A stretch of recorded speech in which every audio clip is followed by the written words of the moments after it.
I'm running out of time, every day goes by so fast. And every moment counts, baby, I don't wanna miss a thing. We can sleep under the stars, we can sleep under the stars, or hang out in hotel bars, driving somewhere in your car. We can sleep under the stars, we can sleep under the stars, under the stars.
understand. And we don't need to do the things we don't want to do.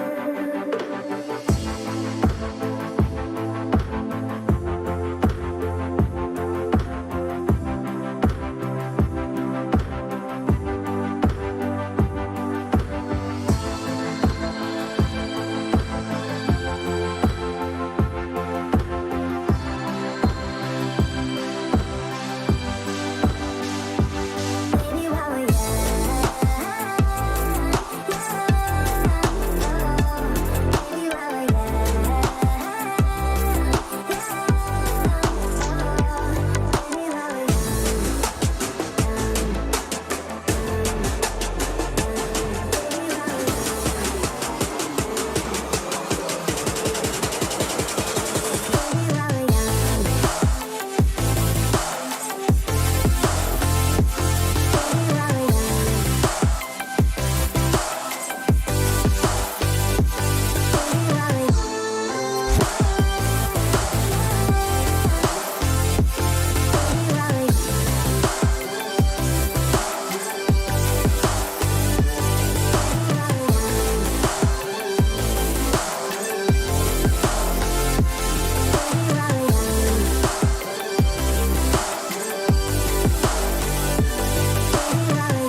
guys, this is Raka and welcome to the Streamer Reviews, where gaming streamers gonna review the best new gaming laptops in the market. And today we are looking at the Intel powered Asus ROG Zephyrus S17, a laptop which stands for its amazing multitasking capabilities.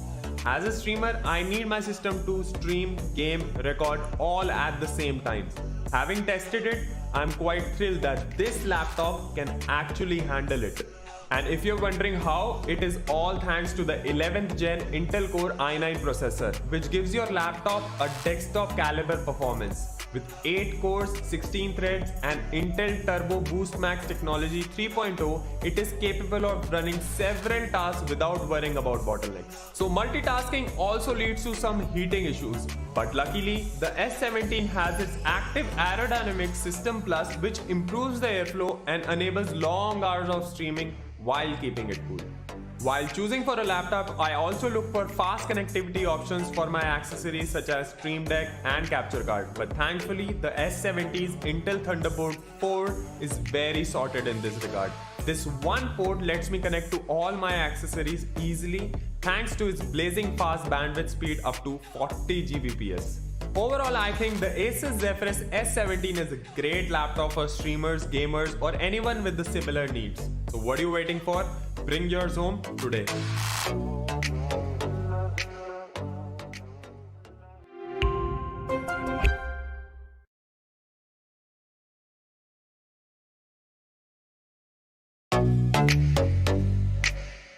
Hi guys, this is Zaya and welcome to Streamer Reviews, where gaming streamers review the best new gaming laptops. Gamers are an impatient bunch and I've got a laptop just for you. Let's look at the top 3 reasons why the Acer Helios 300 is perfect for the impatient gamer. Number 1. Its 11th gen Intel Core i7 processor, which brings out the potential of the GPU's high-speed GDDR6 memory to ensure faster experience with higher frame rates and lower latency. Gamers hate long load times. That's why our second reason is the Helios 300's 2TB PCIe SSD. The SSD operates at PCIe Gen 4 speeds, giving you incredible read-write speeds for a faster response time. If all this wasn't enough, check out reason number 3. The 5th gen Aeroblade 3D technology plus Vortex Flow, which lets you say goodbye to heating issues. Shout out to the Predator Sense dashboard, which lets you monitor your system, overclock, and customize everything instantly from one place. I think it's clear that this system is geared for super fast results. Get your Acer Helios 300 powered by 11th gen Intel Core processor now.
Intel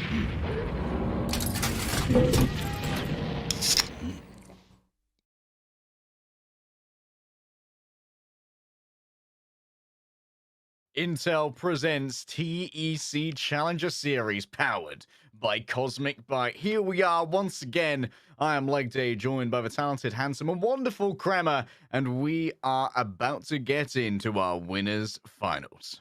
Honestly, I can't wait to start this. We've got Action PH versus Alter Ego. Two teams that have really owned their spot here.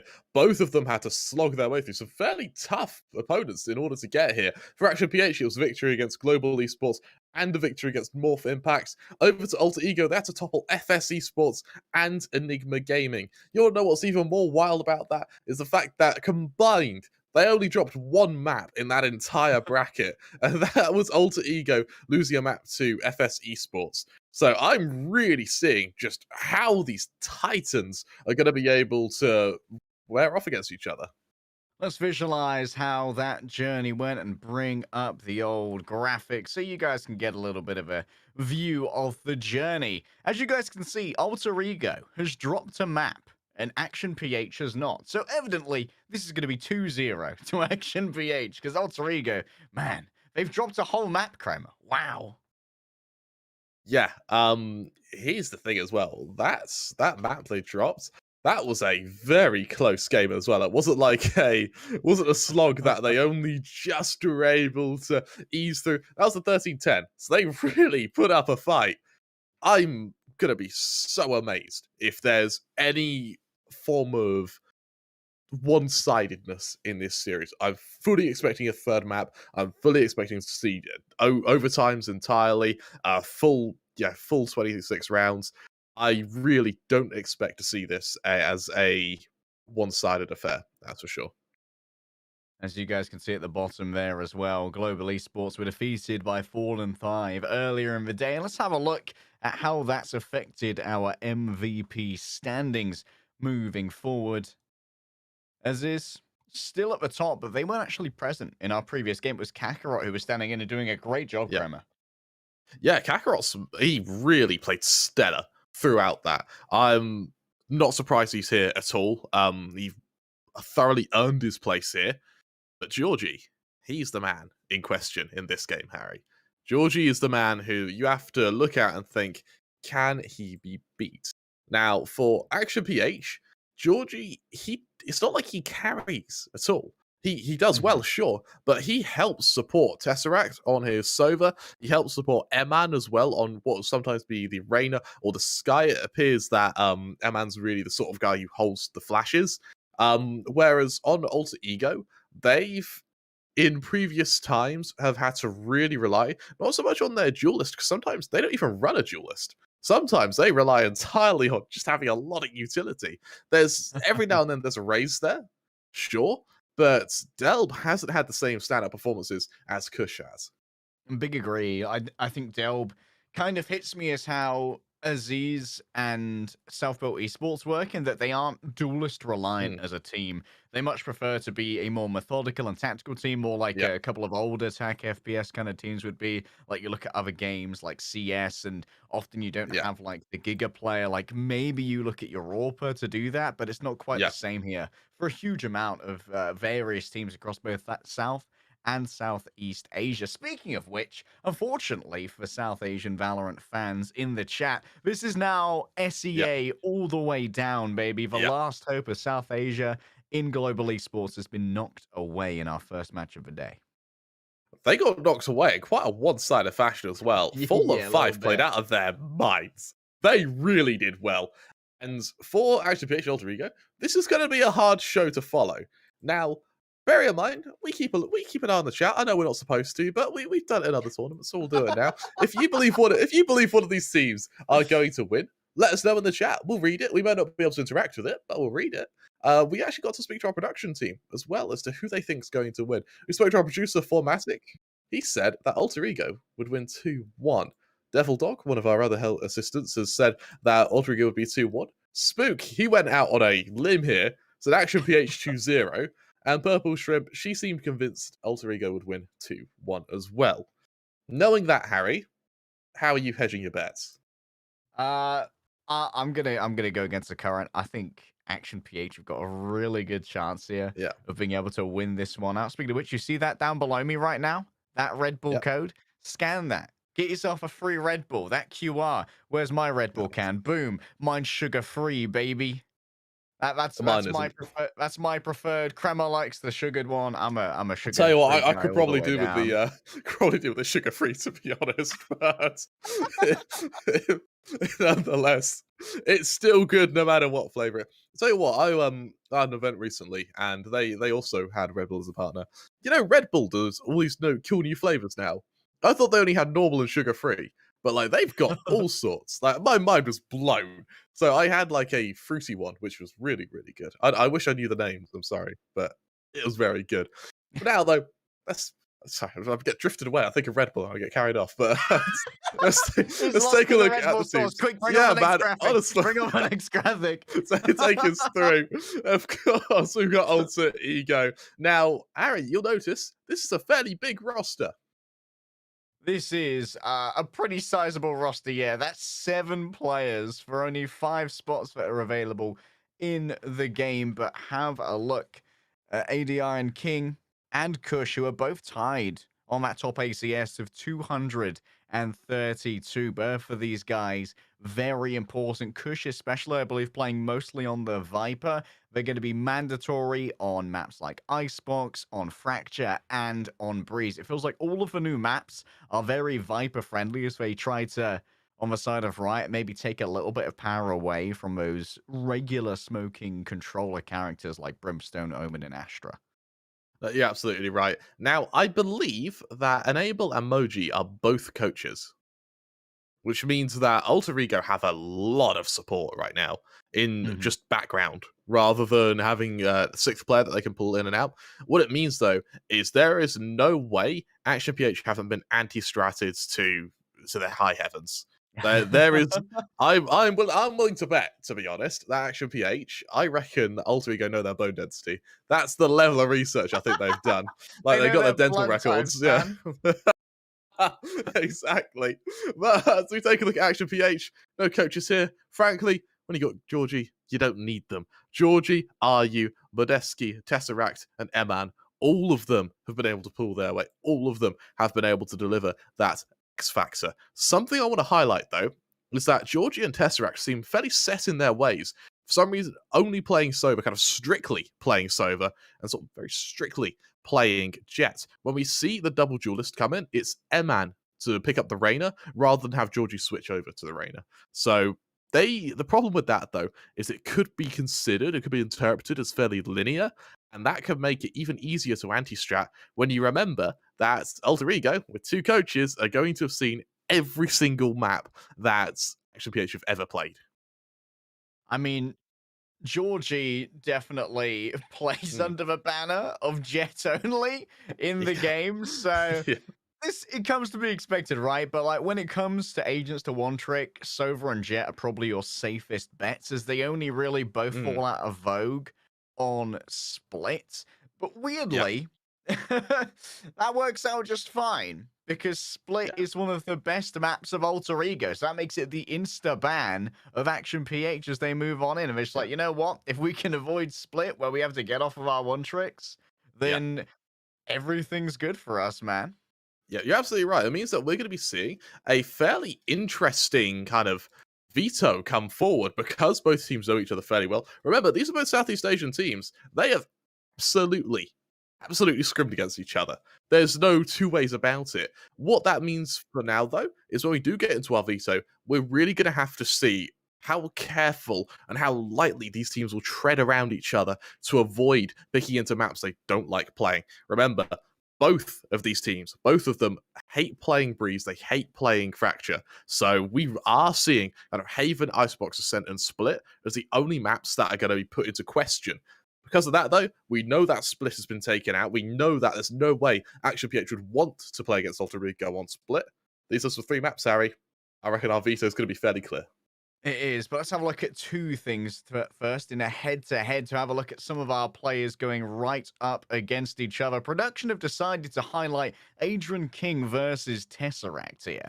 And Tesseract Yeah. is someone that I really want to keep an eye on, especially considering that in our first match of the day, Headhunter showed us exactly what a dangerous Sova can do. And when it comes to Yeah. dangerous Sovas, Tesseract is at the top of the list in this tournament. Yeah, no, you're absolutely right. And while A King isn't a Sova player, he lists to the sky, and both of them have their own usage in kind of more for the Sova particularly, more kind of emphasized in the defense, the sky more emphasized in the attack. Now, while the info gather from the Sova is good, and we know that Tesseract is good. In his last game, of course, the one against Morph Impact, he played out of his mind, That going was a mad 39 to game. 25, yeah, over the course of the series. While Ader King didn't have that much success on going 34 to 28, struggling to break even almost, his flash assists is really where he shines. And that is where you have to see the effect he's had on the rest of his team. Because all he has to do on a Sky is set his teammates up for success. And well, Harry, they're in the upper finals. They've been set up for success pretty well. This is a really interesting setup in that it's kind of the assister versus the assisted. Because we talked about Yeah. Georgie, how they kind of play a role to set up both Tesseract and Iman for some Mm, success on their Sova and Sky on those initiators, respectively.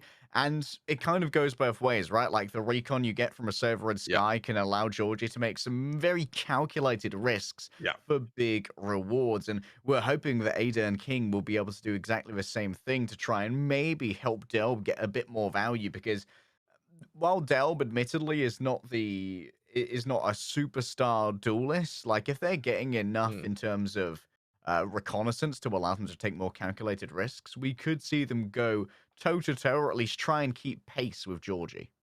No, you're absolutely right.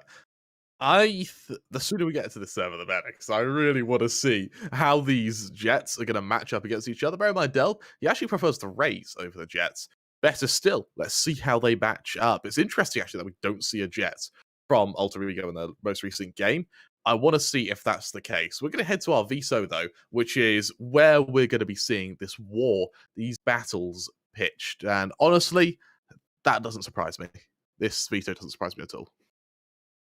Bind especially doesn't surprise us as Alter Ego. They do prefer the Rays to the Jet, especially in the hands of Delb. And while Split has been taken out of the map pool, and that might be one of the places where you'd see the Jet, the Rays rather, Bind is the other location where Jet Mm, really has her pick rate sort of bitten into by a Raze who can control areas like Hookah and like Shower incredibly effectively with both the Boombot and the Paint Shells. But the first thing that needs to be looked at here is Icebox. Raze is vaguely viable yeah. here, but nowhere near as much as Jet. Jet and Reyna are constantly lauded as the undisputed queens of Icebox, where you can get so much Yeah. value out of an operator, so having that one and done potential is incredibly powerful. You're absolutely right. For me, but judged by the kind of topography of this veto, I fully expect it to be a three mapper. Over on Icebox, we've got Action PH, who are statistically favorites, but they don't play it as much as Alter Ego. Vice versa. Sorry, To be Alter fair, Ego. Action PH haven't Yeah, really played much at all. This is their first tournament since what, July? yeah, exactly. So while Alter Ego struggle on Icebox, they do very well on Binds. And vice versa. Action PH, great on Icebox, statistically kind of matching Alter Ego, but on Bind, they really have some trouble. Now, for a decider, we move to Haven. Of course, Haven, amount that both teams play. It's hard to say with Action PH because we've only seen them play it a few times. They've won it 3 out of 4, but that started with a massive defeat, a 13-3, I think it was, back in July, where they lost to SV Empire. Yeah, not ideal, but there's been plenty of time to learn since then. And when I Mm, look at this setup for maps, it kind of emboldens me to predict just at the outset. I think Action BH could take this. I think that it's going to be a three yeah. mapper, but I think over the course of both Icebox and Haven, Georgie is going to be able to get enough of a differential here on the Jet versus Delb that I think that's going to give Action PH the edge to be our first finalist here at Intel Presents TEC Challenger Series. You say Action PH. I say Alter Ego. I think there's a world where we see a 2-0 to Alter Ego here. While I think Action PH do have a very good icebox, Alter Ego, they've been able to match that win rate, having played it more times. Both hovering at kind of the mid 60s, but they've almost played it double the amount of times. Something to highlight though is Alter Ego, they haven't had a kind of stable roster for these icebox maps. They liked playing the Killjoy for a while. That then changed to the Reyna with the double duelist. And they've been kind of teetering with experimenting with other duelists. They tried Killjoy, Jet, and Raze for a bit. They had Omen in there for a while. They settled a little bit for the Jet Killjoy. That changed recently when they then brought back the Reyna. What are they going to play? God knows. God knows. They really are kind of uncomfortable with their agent selection, but they've been winning nonetheless. So whatever's been changing, it still works. Over to Action PH, though, you need to remember that their last 5 games have all been on the same roster. They go for the double duelist with the Sage, the Jet and Reyna, then the Sova and the Viper, of course. Of course, the Sage and Viper kind of expected. You can't really play Icebox without it. For me, though, the fact that we saw Alter Ego kind of leaning away from the Sage, actually going Omen, it raises some questions, and I'm interested to see how they move into playing Icebox. We should be able to get into our agent select soon, but it is worth noting that Icebox and Breeze are kind of 2 of the maps overall in our pool that don't really require a dedicated controller player. Hello, that's a very pretty headshot of you right there, Peter. I like it. I'll be crashed. But Icebox is definitely a map that doesn't require a dedicated controller, as you just have the perma-present Viper, and usually your Viper will be in charge of controlling B, and then you either have a Sage or a Killjoy controlling mid, and then it's usually down to double duelists or just a Reyna and Jet to try and control A, and they do that with their eyes instead of doing some passive info gathering. That's why things like marshals and operators are so important on this matchup, because you want to go for those one shot and disappear kind of metas. For Alter Ego, this is going to be interesting. What their agent select looks like. Looks like they go for the double duelist without the Killjoy. They've only ever played this once, and in that one game they played, it was a loss to FS Esports, where they lost 13-3. Going for this again is brave. That's for sure. Over to Action PH, not much has changed. They seem to have found their winning formula. They're just sticking to it. Double duelist, they then take the Sova and Viper and go from there. In this case, the Sage has been consistent on all of their iterations, and I quite like it. Sage is a must for Icebox. It kind of makes the A site viable in this case. So I'm interested as to how this Alter Ego roster plays out. Really considering how the last time they attempted this, it went very badly. Okay, this seems to be on the level at the moment for what we expect. Should be a mirror matchup. If Kush doesn't pick Sova, I will be incredibly surprised. And yeah, there it is. Mirror matchup, and this is why I've predicted Action PH. Admittedly, we're not in yet, Kramer, but Georgie versus Delb when it comes to duelist impacts. Georgie, who we will be referring to as Jet only, just so we're all on the same page while we're in the map, has been absolutely on fire when it comes to this agent. He absolutely has been. However, Harry, as some more dilly-daddling, we're heading straight into this game. Welcome to Icebox in just a moment. And for me, I really am interested to see if there's any hope for this Alter Ego setup. Now, they have struggled big time in the past, but it's a new dawn, Harry. It's a new day. It's a new light for me, and they're feeling pretty good.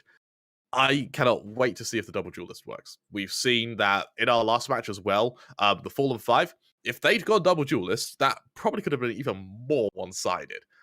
It really came down to aggression for them. When it paid off, they just landslided their first half. Now, double duelists, they make that very, very easy. It promotes aggression. It forces you to take fights and angles you wouldn't necessarily do if you only had one duelist. The comfort of 2 means they can do just that. And for Icebox, aggression is not so much invited, but it's certainly rewarded because of how easy it is to get map control.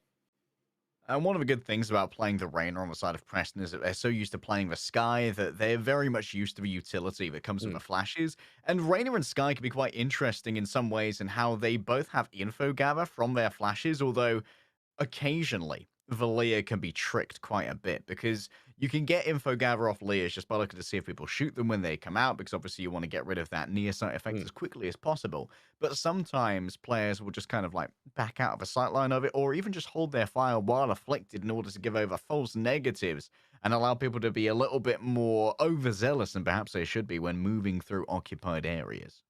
No, you're absolutely right. Alter Ego definitely go into this as the underdogs, but I think there's a world where they win this. I'm going to stick to my 2-0 prediction, Harry. I'm going to take the risk with this double duelist. You think 2-0 to Alter Ego? There's a world where it happens, Harry. What? I mean, there's a world. That's a world where you're betting against Georgie, and I'll just take your money, mate. Bear in mind, almost our entire bring production the MVP team. graphic back up. Bring the MVP graphic back up. Hold up the whole game. We need to settle this. I mean, Georgie is just too good at Jet, man. Like, I think that if this goes Action's way, it's been won in the veto. Like, to allow it to come down to a Haven, like, Delb is going to need some serious help from the rest of the team to set up some big Jet plays early in this matchup. Because what matters the most is Delb believing that they can go 1-to-1 with Georgie on that Jet. That is going to be incredibly important. And to do that, you need to give them things like the flashes. You need to do things like maybe play around the poison orbs. How are you going to use the wall? You're going to go for boosts here to try and get some early advantages in the Jet versus Jet. No, you're absolutely right. Don't know what the holdup is, because I'm pretty sure we should be live in just a moment. However, with this brief delay... Oh, there it is! Oh, there you go. Speak of the devil and he shall appear. Here we go, Harry. We're on Icebox. We've got a fairly linear pistol round. Nothing to really note, bar the fact that it looks like Action PH are turning their attention to this B site, where they've actually situated the Sage rather than the Jet on Alter Ego. Welcome to Icebox, ladies and gentlemen. Here we are. Intel presents the Esports Club Challenger Series, sponsored by Cosmic Byte. Rolling out with Action PH, starting off on the attacking side, and Nats has already been hit by a tracking dart, but they get away with their life. Just trying to hide for the time being, aren't they? Because it's down to Georgie to probe for some info here. He sees a few members, and he may have actually just drawn the rotation. Yeah, this site's completely free. It's down to, single-handedly, down to Nats to hold this B site right now. Seeing the Viper wall go up, that may only make his thoughts, his hopes, his dreams get crushed. As it looks like Action PH found themselves a bomb site. I'm interested into why the Viper is actually defending A when they got both the duelists there as well. That seems like a huge investment of resources that's very concentrated from Alter Ego, and they may come to pay for this, Kramer. That they may. The wall's gone up, both of them in fact, both the Toxic Screen and the Solid One. This should make for an easy spike plant, and now it's a 5 versus 5 post plant. Bomb ticking. Let's see if the no kill yet is very surprising, and it means we're going to see an absolute onslaught in just a moment as our Normandy's been found. All right, Tesseract slowed a little bit. Nodsky, no, right click on the classic. What nerf, baby? Never stood a chance. And here we go. Jet only is going to be taken down by Del. That's so important. We talked about the confidence that is required from this Jet, and right now. The set play with the snake bite was all that was needed. Well played by Ryu and managing to defeat Delb as well. But hey, as far as a 5 versus 5 retake goes, that wasn't terrible for Alter Ego. No, it wasn't, and it really comes down to with some great positioning of that snake bite. Quick little kill for him, and hey, he only needs to win one angel there. As we've got a tough position now for Action PH, where they've seen that Alter Ego are playing retake on B. They realize that Alter Ego also happen to be fairly good on their retakes. How often can you rely on a clutch to win your round? In this case, AE, they've sort of rolled the dice here. They've accepted that wherever it gets hit, the best case scenario is to be stacked. Unfortunately, they've stacked the wrong bomb site, and for Action PH, this could be an express way over to not only a second round, but more importantly, a second round with a spike plant. I really would like to see the continual usage of the Viper Wall over on B from a defense. Like, if you're going to stack this site, and if you've bet wrong, you've got no real way of obfuscating your entry onto the B site. You're going to be staring down Spectres at range, and I think they're going to be made to pay for this. Georgie has been isolated. My goodness, the Phantom versus the pistols. They'll only get 2, and this gives an isolated gun to be upgraded over here for Alter Ego. This could have been a critical mistake from Georgie. And so E-Man knows they've got to try and move on forward here and start opening up this area down to 21 HP. They desperately want one of those soul orbs. They aren't going to find them. Alter Ego, they're going to be able to do the eco. That was a terrible dropping of the ball from an isolated Jet right there, Georgie. Nice juggle here of the Phantom to try and bring one over. Is there time for defuse? Seems so, and that's a lovely juggle of a weapon. Good job, Alter Ego. Beautiful stuff from the Indonesians. Yeah, really strong stuff. And for Action PH, it feels like they're so worried about losing guns, they forget the spikes down. They forget that they still need to play an afterplan. And they allow themselves to kind of get swarmed. You see how they're all shoehorned into just one room where they have to pick a player. They pick the one with the stronger weapon, and just like that, well, it's going to be around for Alter Ego. Well, toward the scoreline now, as we take a look at Tesseract, that's a steely gaze of focus, isn't it? I mean, we're only 2 rounds in. Might be a little bit earlier to call it, but Alter Ego are on fire when it comes to the gunfights at the moment, regardless of whether they're in a even position or not. Nats moving up here, spraying away. That's a spike down on the floor. 2 have already fallen, and oh my goodness, Georgie, that's a nasty right click coming out from a classic. And they should be able to get themselves a rifle here, but instead they decided to go sky high with these blades instead. Up on top of yellow, they have been spotted out, and they just take too long to adjust. Easily taken down by Delb. The confidence is going to be so strong, and while the spike has been collected and the A site vaguely under the control of Emin, already a large amount of the resources Action brought to this battle are gone. Look at this position as well. Emin, would he expect a player to be in spawn? This could be a perfect position from Preston. All he has to do is just wait out the time and hype Emin peaks. And that's it. That's the round. This at least does give some additional credits over to the side of Action PH, but Alter Ego, they've already been pretty good at retakes. Emin's going to get 1, but nothing more than this. And now Preston looking for RU, playing up on higher ground here. Delb is so low, a single bullet will do it. Doesn't need to be a headshot. A body is more than enough. And now they move their way over towards Preston. That could be the 1 versus 3 here for RU. Could it be real? Yes, it will be. Harry. RU goes huge. We asked where the gunfight was. It was in RU all along. Yeah, too soon to call it, Harry. It's too soon to call it because RU, he is a monster. What a way to convert a round which you struggled with. They struggled with earlier. Literally just turned it around off the back of a very clean clutch, and it sort of handed to him there. Action PH, they go in 1 at a time. That was very interesting, especially considering that their location was revealed there. Yeah. Like, they'd taken 2 duels previously, but still that area was not pre-aimed. A little bit of a dropped ball there from Julio. That's fun to say. That's going to be a fun one. Here with the drone, 1 player is going to be pinged, and that will eventually be a kill here for Georgie. An attempt at a slaying from the shock dart, but it feels like everything's going the way of Action PH at the moment. They're going up against lesser armaments, and the Sheriffs will find Georgie, but I imagine a little more than this. I quite like the commitment of the Vipers bit. It's a way of just securing the round, making sure that there's not even a glimmer of hope for Alter Ego there. And while AE do get a bit of damage done for their eco, it's not a clean round by any stretch of the imagination. It's enough to build your confidence. And as we get ready for what's going to be a full buy between these teams, I reckon that if it comes down to these early picks, Action PH may very well be in a position where they can just turn it around instantly. Alter Ego, they're already doing pretty well in mine, but we've seen some really strong retakes. Yeah. This is an aggressive wall as well. Why did they do that? To secure the orb. They already had ult. That's interesting. Yeah, I know, right? Yeah. At least I'm But I fairly guess- sure they already had ult. to prevent Action PH from having the ult. Yeah, I don't know.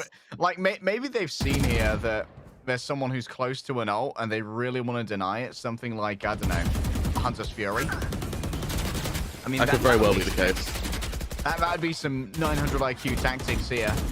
Attempts from Georgie to try and connect with Nats, but the dodging is good. The Orb Denier walk away with their life.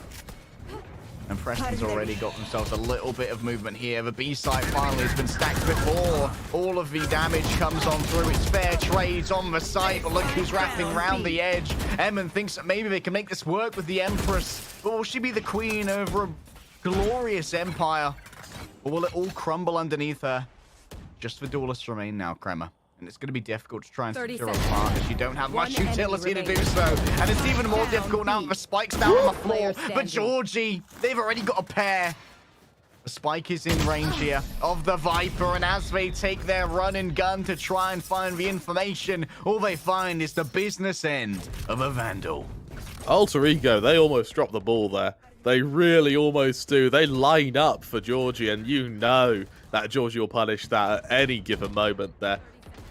Nonetheless, Harry, Alter Ego, they convert the round, they keep at least one alive, and they can afford the reinvestment. It's at a bit of a stretch, Kush just to drop down to a Spectre, as does Nats, but the point is they can survive. There's the Hunter's Fury available, as well as the Res. Over to Action PH, it's the same matchup. We're going to see if we see a trade in Hunter's Fury here, which would be very interesting. Delb's got a good idea, but people are coming on in. That's not too much gained off the back of a drone. Only one person's presence has been given over, and Georgie's already fallen, so now the entry is going to be even weaker, Kremer. Delb is waking up, and guess who's been pinged? It's damage just racking through everybody from the side. Finally, it'll be finished by the Hunter's Fury, but Kush just managed to soften everyone up for the Ravens to tear apart. The Vultures circle and Alter Ego tie up the scoreline. Tell you what, you're wondering why Alter Ego holding on to that Hunter's Fury while they stagnate a little bit? That was it. That was it. A really, really strong round from them. And honestly, that's a great usage of that Hunter's Fury. You've got a man advantage. You know the aggression's coming. You also know full well that your opponents aren't going to be pushing you. So you allow that Hunter's Fury to keep them back, keep them having to take these 1v1s, you just punish it. It's an eco now for Action PH, and the opportunity for Alter Ego to take this lead. Oh my goodness. The Sheriffs get their man. That's going to be a confiscated Phantom there, I believe, swapped out for a Spectre. Down to 3-4, but this is still anybody's game. So I think that Delb... Oh my goodness for blocking, Kremer. Well, Not ideal. Not ideal. no, not at all. It does get a little bit messy, but they recover it, Harry. That's what matters. I think that's only one rifle lost as well. So, all in all, no dramas. Yeah, exactly. And we look at the ult management. For Action PH, they do absolutely have a ult advantage when it comes to both the Jet. While Delp is one away from bringing his knives out, he does have that op as well, which means he won't be using those knives unless absolutely pressed to do so. What I'm interested in is how we see Tesseract deploy this Hunter's Fury, because that is the round sculptor for Action PH. All right, Georgie wants something for the highlight reel here. That they have, and Nats has managed to take it down. The two! Nats is an absolute marauder, a Viking, a raider who moves down through the tube and tears apart Action PH's attack. They do have a resurrection here, but they need to re-ascertain control of mid to use that, and that's why Nats at the moment is still playing in the tube. And while they're stuck in the tube, they are easy for Tesseract to take on down. Why is he just Hunted Fury? The guy who's just been raised. It's an interesting tactic, Kremer. It's like tax, isn't it? Julio's going to hit all of them coming now. Oh, Julio only gets the one. The spray control simply was not there, but now Kush, they're going to hear the approach. Tries to move ahead of the wall potentially. But as that site is broken on down, Kush is on the other side. And Kush can't avoid the bullets. Now it's down to only Preston. Alter Ego have kind of let this get away from them. Spike planted. One lead to work here. Oh, argue the first for heal was good, but unfortunately it meant they had to redraw the weapon, Crema, and that gave Emin all the time they needed to secure their third kill of the round. It's a to and fro, Harry. So I want to highlight, though, Lats should not be allowed to get away with that.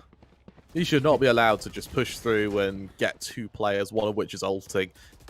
Unfortunately for Alter Ego, Action PH, they are able to recover the round in a fairly nice fashion there, keeping 3 players alive.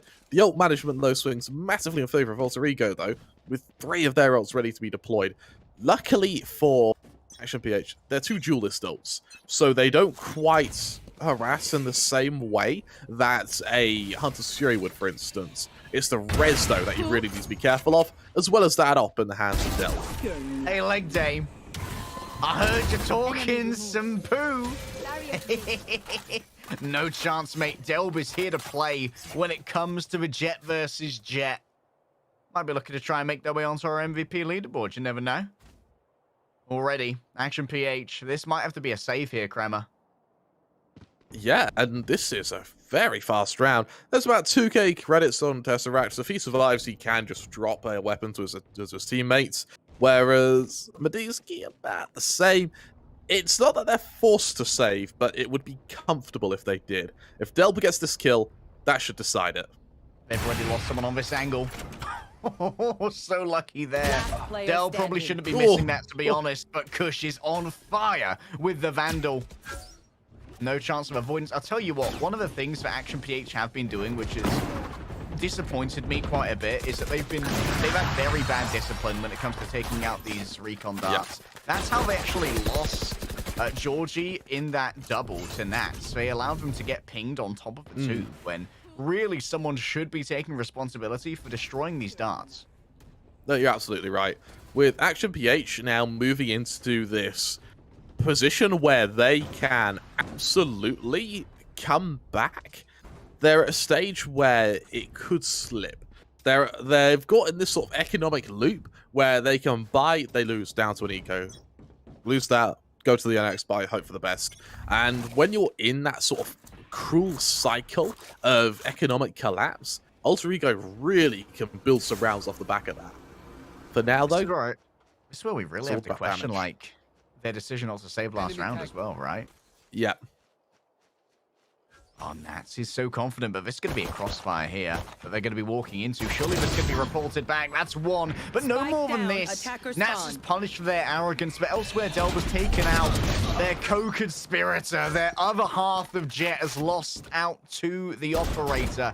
But still, 3-3 is not ideal for the side of Alter Ego when they had a huge armament advantage coming in. Emin's been able to loot themselves a Vandal and pop the Empress on top of this. Down to a 2 versus 2, and one of these defenders has an operator. If they get swarmed, it's going to be so difficult to win that, and so instead they'll pop the Blade Storm, knowing that it's too much of a risk to hand over this operator to a team that's struggling economically.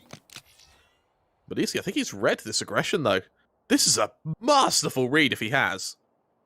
This needs to be, it needs to be clean, that is. However, they can't connect on the other side, though. The spray's dirty on the attempt from E-Man. That means that Delb can get away, and now they're going to allow for their Viper to take this duel instead, because they've got plenty more health to work with. Still, 1 taps are all delivered the same when it comes from a Vandal. All spare and love and war. Emin just walks through. They're running low on time, so they felt they had to just pierce the screen, and Juliolio is going to punish them for doing so. It really shouldn't have come that close, though. It really shouldn't have, Harry. That was a round which had Alter Ego's name all over it, and for a moment, Action PH were able to shut them down completely. We see the ult management does go in favor of Alter Ego. However, we've got Medeski 2 away from his res, Juliolio 2 away from, I love that name, 2 away from his Viper's Pit. It is so fun to say, man. That is a good name. He needs to have some more clips for us so we can mispronounce it. As Jet only, or Georgie, is going to be spearheading the attack because Action PH, no more funny business. This is a heavy stack and a fast push to be. Fast response as well. Already you can see the movement of Arena over to try and reinforce this area. And now we finally have the Viper's wall defensively on B as well, which I think is much better.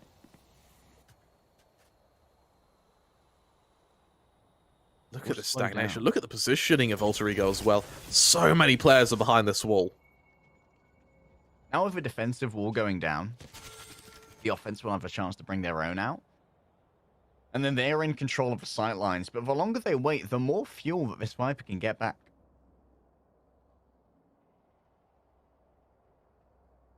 Oh, this timing, Harry. The whole of Action PH waiting for a moment to springboard themselves to this site. There's a Viper's Pit available for them as well.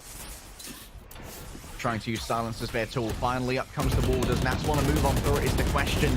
From the drum of gunfire, just rattling away, rhythm after rhythm, syncopated fire. It manages to at least announce Action PH's intention. So too will this Viper's Pit. But RU has to be careful. Oh, that's not exactly what they wanted. Little bit of miscommunication right there. But RU still wants to brawl out within the confines of the pit. They move on forward, but they give themselves over to Nats. And that means the Viper's Pit will fall on down. Suddenly, only Delb remains with this refresh of the operator. 1 versus 3. It's not the ideal weapon for the job, Kremer.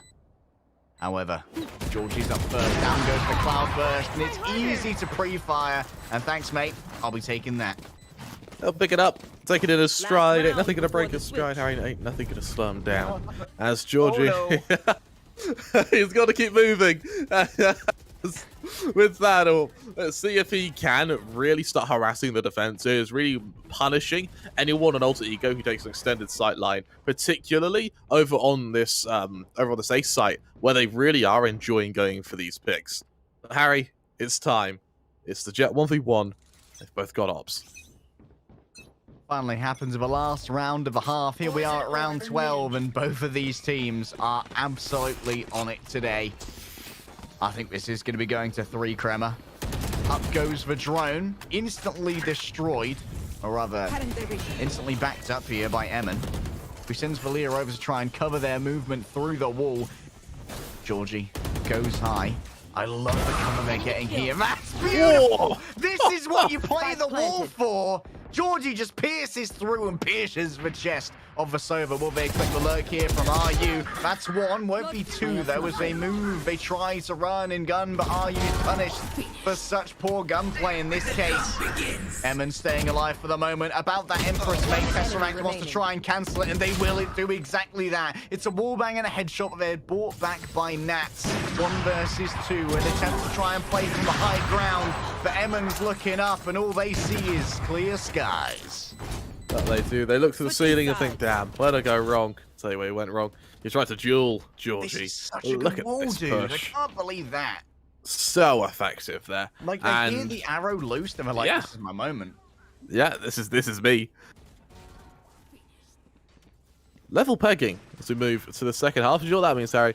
That means the pistol round is now going to become so important. It's so influential to dictate the tempo and then pace of the economy of both the winner and losers. Because of that, there's a lot of ghosts. There is a lot of ghosts, actually. Hardly any utility for Action PH bar that of the Sage. Over on Alter Ego, a little bit more. You've got the Sage ult, you've got a little bit on Kush as well. So you are going to have some shock darts to try and harass any defenders. But this is still a very aim-heavy pistol round. I mean, I think each of these players at 6-6 is feeling pretty warm as they come into this.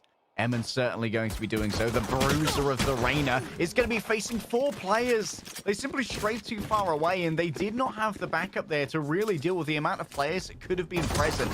A critical misplay there that may come back to bite Action PH. Just an interesting attempt at isolation here from Nats, and they're isolated and destroyed.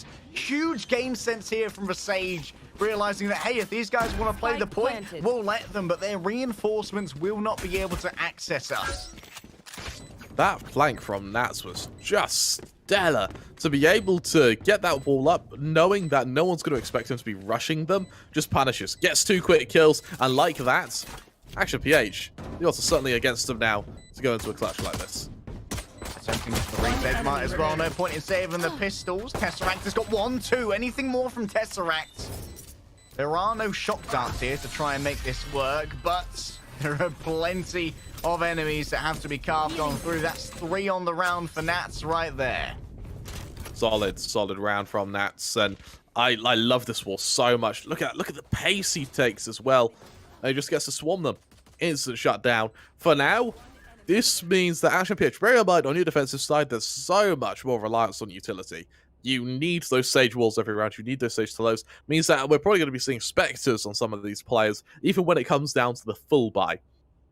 For Alter Ego, they know the impact this has. They know what they've just triggered.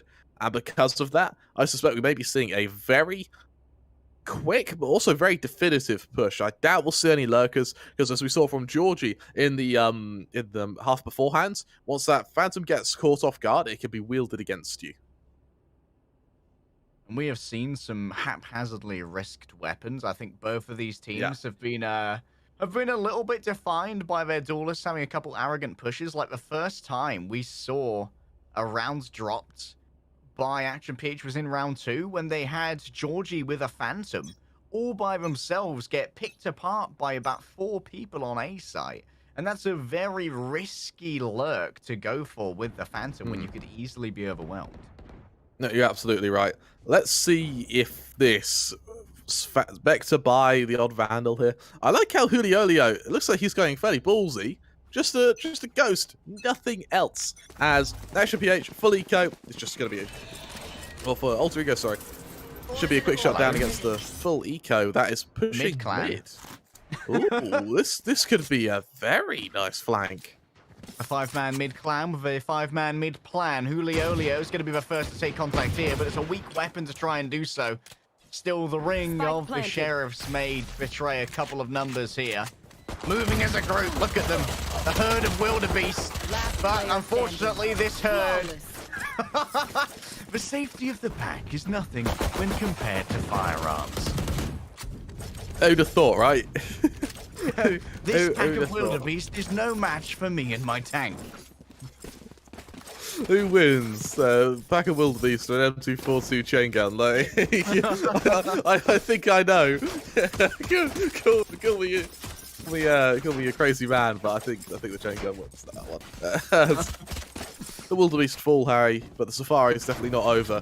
We've got the full investment now from Action PH, with Phantoms to wield, with Vandals to bolster, with aggression to tame.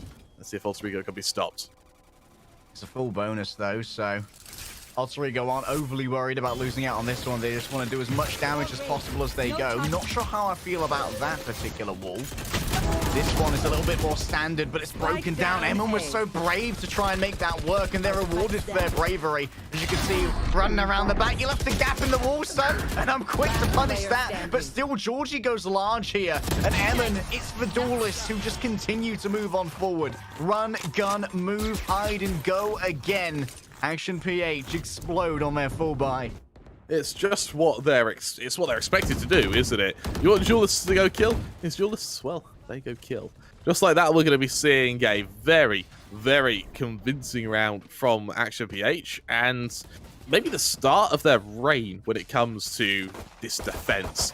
Let's see if there's a chance for Alter Ego to recover this as they go for their next investment. We won't see Ops come out yet. What we will see, though, is the Empress available on Heron. Will it be enough, though? I'd like to see the Empress used at some point early. Like, you generate it so fast when it only takes 6 ult points and isn't an overly important ultimate. Like, you just kind of throw it away laissez-faire. Action PH have already lost out on Emon, which really hurts because Emon was their top fragger.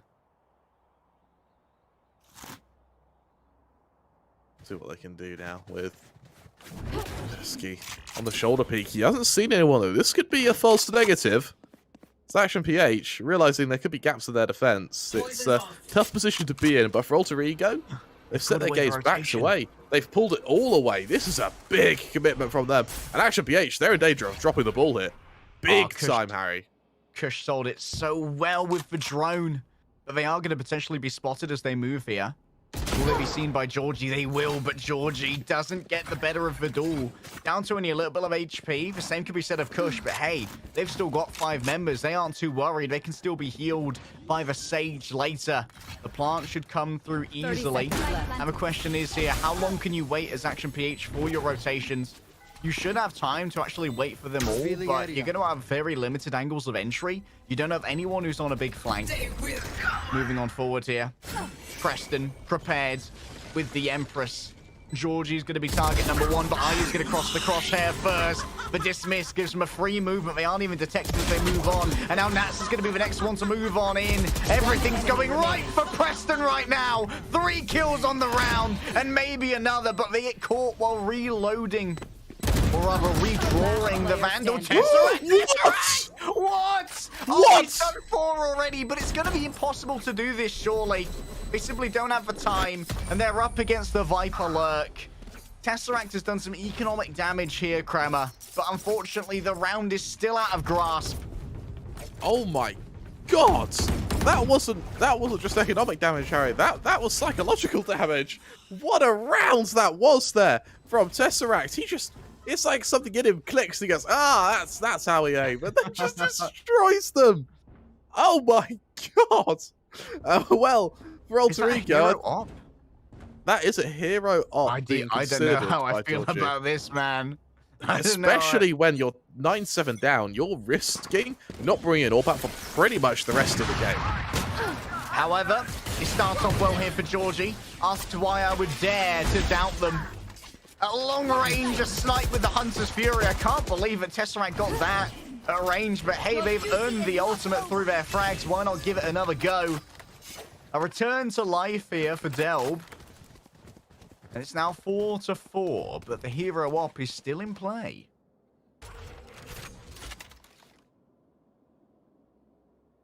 Oh, they've just probe from Georgia is perfect. The next crossing. That's lovely. No, it's just been rezzed as well. Time. I don't care if I have to kill you twice. You're done. At range. Advantage here for Preston. They've had their 3P. And they can hear the movement here of the rotation. So much is being achieved by Preston. And again, Alter Ego have given the slip to Action PH. They had no idea that Kush should be able to move up this far. It should be a free plant now. And it feels like Alter Ego, when it comes to the high IQ gameplay, they are at a different level right now on this 30 attack. seconds left. But you're absolutely right. It's becoming very clear that Alter Ego are masters at selling fakes and bamboozling their opponents. That's terrible. That's bad. That's bad problematic. News bears, Kremer. Tesseract, they might be able to rescue this, but already the element of surprise is gone. This is going to be checked, surely. In comes a shock dart, and unfortunately, the recon arrow does not kill. So Nats manages to survive this against all odds. That's problematic. That's twice now Alter Ego have baited Action PH off of a bomb site. We're not talking like down to 1 lurker, as in off a bomb site. This is some great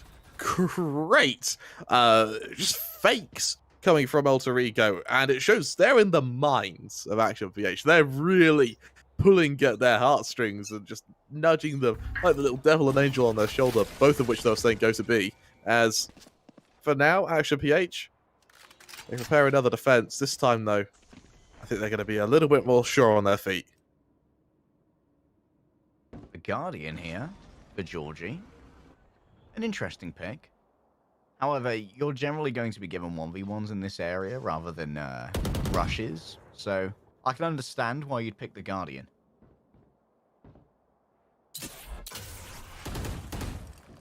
Dell considering an attack, as does Georgie. It's all down to timing, though. All down to timing in Kitchen Harry. Setup. Preston. Will they hear an approach here? Will the adjustment be... The timing is good! Timing. And all it takes is 1 tap. Now, they have to reevaluate. They're moving over to A instead. A huge stack here. Surely Action PH can't be outmaneuvered again. In comes the drone, but at this point you're questioning, is that going to put up the same wall? Yes, they are, but as you move around, Emin is prepared for your movement forward. It's an attempt from Delb to make something work. But Tesseract stands between you and victory, and Tesseract is hungry for a round on the board. They're finally able to convert a buy. They do so by not leaving the site. Who'd have thunk, right? But as it falls down to Kush, he's caught out by Georgie. 10-8. There's still plenty of room to recover if you're Action PH. Granted, Alter Ego only 2 away from overtime, 3 away from a victory. Very much on your opponent's map pick. This is Action PH's map. They want to be here. The fact that they're struggling a little bit could be really worrisome. I'd like to see a tactical timeout now, ideally, from the side of Alter Ego. because they've finally been sussed out and actually been met on one of their site pushes. They could figure out a brand new strategy, how to continue either selling the fakes or going all in on a site in a way that wouldn't have been expected. Already aggressive here. You can see, look at this, look at this! Georgie punished by Delb. You don't get away with that in my city, bruv. Well, you should do, but only once. Everybody gets one. Tell him, Peter. Revealing area. Yeah, exactly. Tesseract. He realizes Kitchen's been lost, but I don't think he understands the extent of which this loss has come. This area from Julio, this is very rare for an attacker to be able to control that easily. Already one tap from Preston. They can finish this off, or they can hit the shot. Ooh, however, they just fire problematic. around Tesseract. He bends That's space really and time. wicked. Utilizes the power of the space stone to make those bullets curve around. You know it's cheating to use the Infinity Gauntlet, Harry. It's okay, I'm only using one stone, mate. That's one, two. No, Delb already had a pretty vulnerable Sova. Goes up top. An interesting angle. However, they are alone now with the spike, and with only 21 HP to play with. Maybe they could loot themselves a rifle and save that. But they may feel emboldened by the 2 kills they've already got. They are on track for the ace. At range. Oh, oh, sheesh. Man, Delb's a little bit different today. This is not the same Delb who I saw in my research. 10 seconds No, left. he's not. And all of a sudden, Harry, Action PH could be in a bit of trouble here. Sure, it's low HP on the jet, but he's still going to one-shot you. Luckily, you one-shot him. That's 9, sure, but it was laboured. That should not have been as risky as it was. And I think this is what I wanted from Delb. I thought Action PH would be winning this map, and admittedly they still can, but my win condition for the series for Alter Ego is that in the first map, Delb becomes a confident jet. And I think they've already achieved that, Kramer. No, you're absolutely right. And I'm very interested to see if there is a trade from Georgie, because it feels like the roles are reversed. Georgie, he's doing all right, but he's not having a standout performance as Delb is. But Delb is the one who's meant to be fairly quiet, Harry. The quiet, timid one is now destroying them. Maybe it could be a late run on our MVP title. Yeah. It's about the comeback, isn't it? Where better to do it than in a winners and potentially grand final? Remember, guys, we're currently in the winners final of our tournament here at the TEC Challenger Series. The winner of this, they go on to play for first or second place. If you win this, you are guaranteed $5,000 in prizing. The winner will get 10K. But getting that guaranteed 5K is also incredibly important. No, you're absolutely right. And into the round-ups and innings as well, you're going to want that extra cash, aren't you? Exactly. Exactly. The ops were teased for a moment there, but it looks like Alter Ego. It looks like Delb bought one, realized how low his money was, and his eyes went, no, don't you dare glass cannon it. He went, oh, Most all right. you buy it for me, please. That's he's going to do it. He's father. going to glass cannon it. Scanning ahead. It's a risk. Wow. Oh, this is a really cheeky angle. This is the wall there as well, I think. You don't expect the Yeah, enemy it jet was. to be on top of Tube. Interesting that A is currently locked down by that Viper's pair. RU stands within at the moment, and they might get forced out here by a drone. But they've avoided the drone. They've walked ahead of it. Excellent stuff here, Kramer. But no, Delb! He's going big again! Who is this duelist? I didn't see you in my prep. I was prepping for Georgie, but I should have been prepping for Delb and Preston. Because they are delving into the depths of a strat book here, and they are making Action PH look clueless on their defense. Harry, they've made you learn a valuable lesson, which is in your prep, never underestimate Delb ever again. What a game he is having. And for Action PH, that was some heavy commitment on both utility and, more importantly, financially. There's a full buy, the op was there as well, and it just got torn apart. Alter Ego only losing one player as well means that their economy, which was absolutely crippled, it was on his knees, has now been given a lifeline. For Medeski, holding on to this Vandal now becomes fairly important. Admittedly, there is one silver lining, which is that I don't think that Viper's Pit was entirely necessary, Kremer. So Alter Ego no longer have that option when going up against another Action PH buy. We're able to see our economy in just a second after our replays, but here we go. Georgie opened up pretty strong, but I'll tell you what, Preston is absolutely fearless over the course of this series, and they have been heavily rewarded for their audacity. No, you're absolutely right, he has been. And with a chance now, a really big chance for Alter Ego to actually close out this map. Taking your opponent's map pick when it's statistically one of your worst maps that you play is a really good position to be in. Eman does need to be careful with how he probes for the time being, realizing that Nats still has that op instead of dropping it to the jet, which is interesting. I remember another reward of winning this series is that you get a day off tomorrow to just watch Fallen 5 and the loser of this series go up against each other. That's a lot of valuable anti-stratting time when you're thinking about the best of 5 finals that we have in a couple days' time. Modski, I appreciate being an ADS warrior, but defending this site by yourself is going to be super difficult. I'm really surprised that the Sage actually isn't the one defending Kitchen. Like, having the Viper on Kitchen is so weird. Exactly. Yeah, because it's too narrow. There's no point in having the wider berth for your wall in this case. Well, Spike goes down in a 5-on-5. We saw this earlier, and Action PH, yeah, they really struggle. So we'll see if Alter Ego can mimic the success Action PH had with utility being dropped.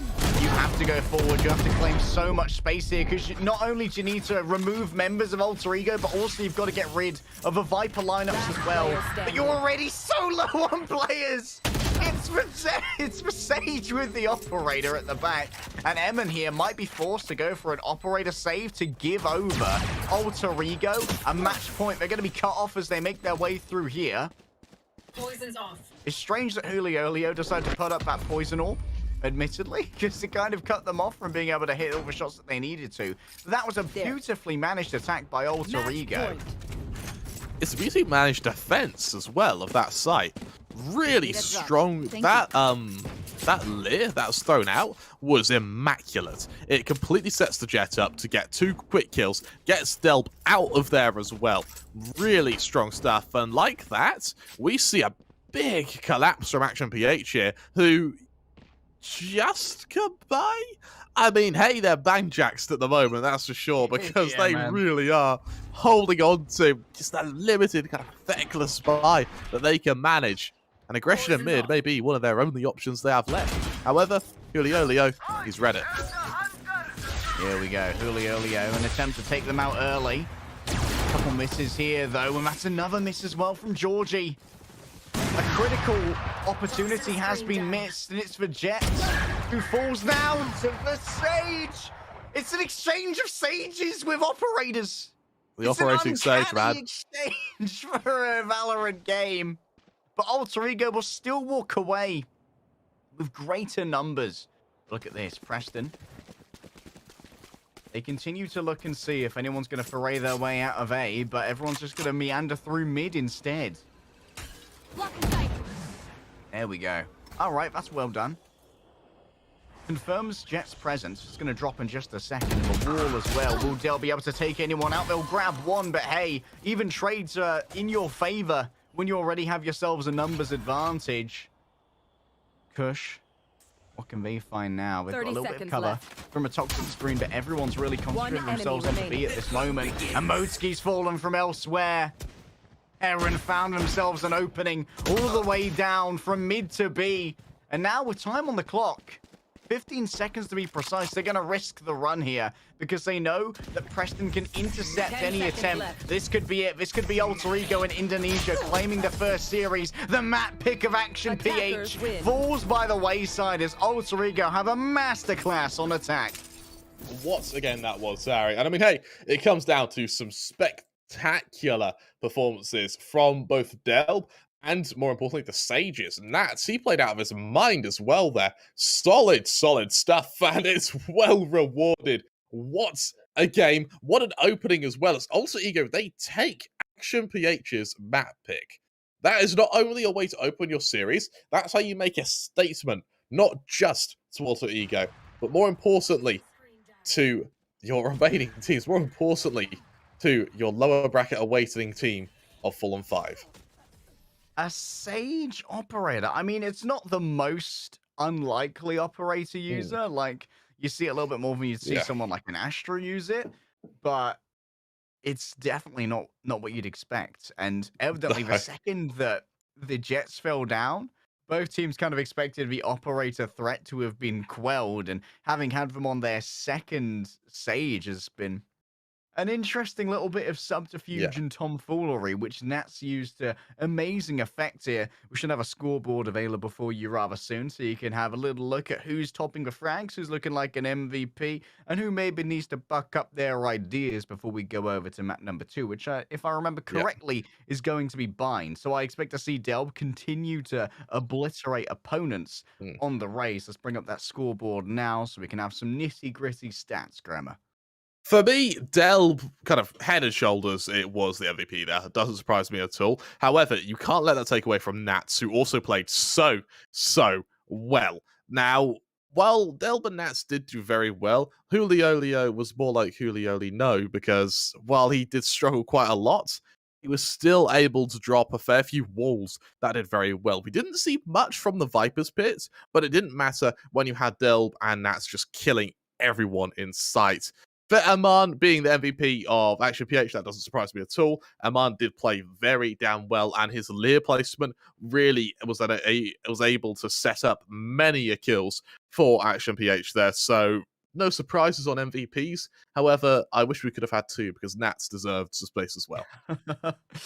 Yeah, definitely. It wasn't a huge game for Viper's Pit simply because the pace of the game from both of these teams didn't really allow for Viper's Pit to be a huge contributing factor to post plants, because evidently people were dying a lot before post plants happened, or if post plants were going to happen with these Vipers, often they'd be on B, so that they were looking for lineups at range instead of actually staying close to the spike in that pit. Yeah, absolutely right. For me, what I quite like about Nats and Delb doing so well as well is Sage can be played on Bind. It's not unheard of to see a Sage. So I'm interested to see if with Nats doing so well, we see them actually list over to playing a bit unorthodox, but not unheard of Sage on Bind as well. Domon Gaming Kia in Korea in particular, I believe, like to play the Sage in hookah quite a bit. I think it's Eugene who plays for Sage for them, and they're a little bit of a demon with the judge in there. And Korea does some weird things on Bind. You've also they do. Raised.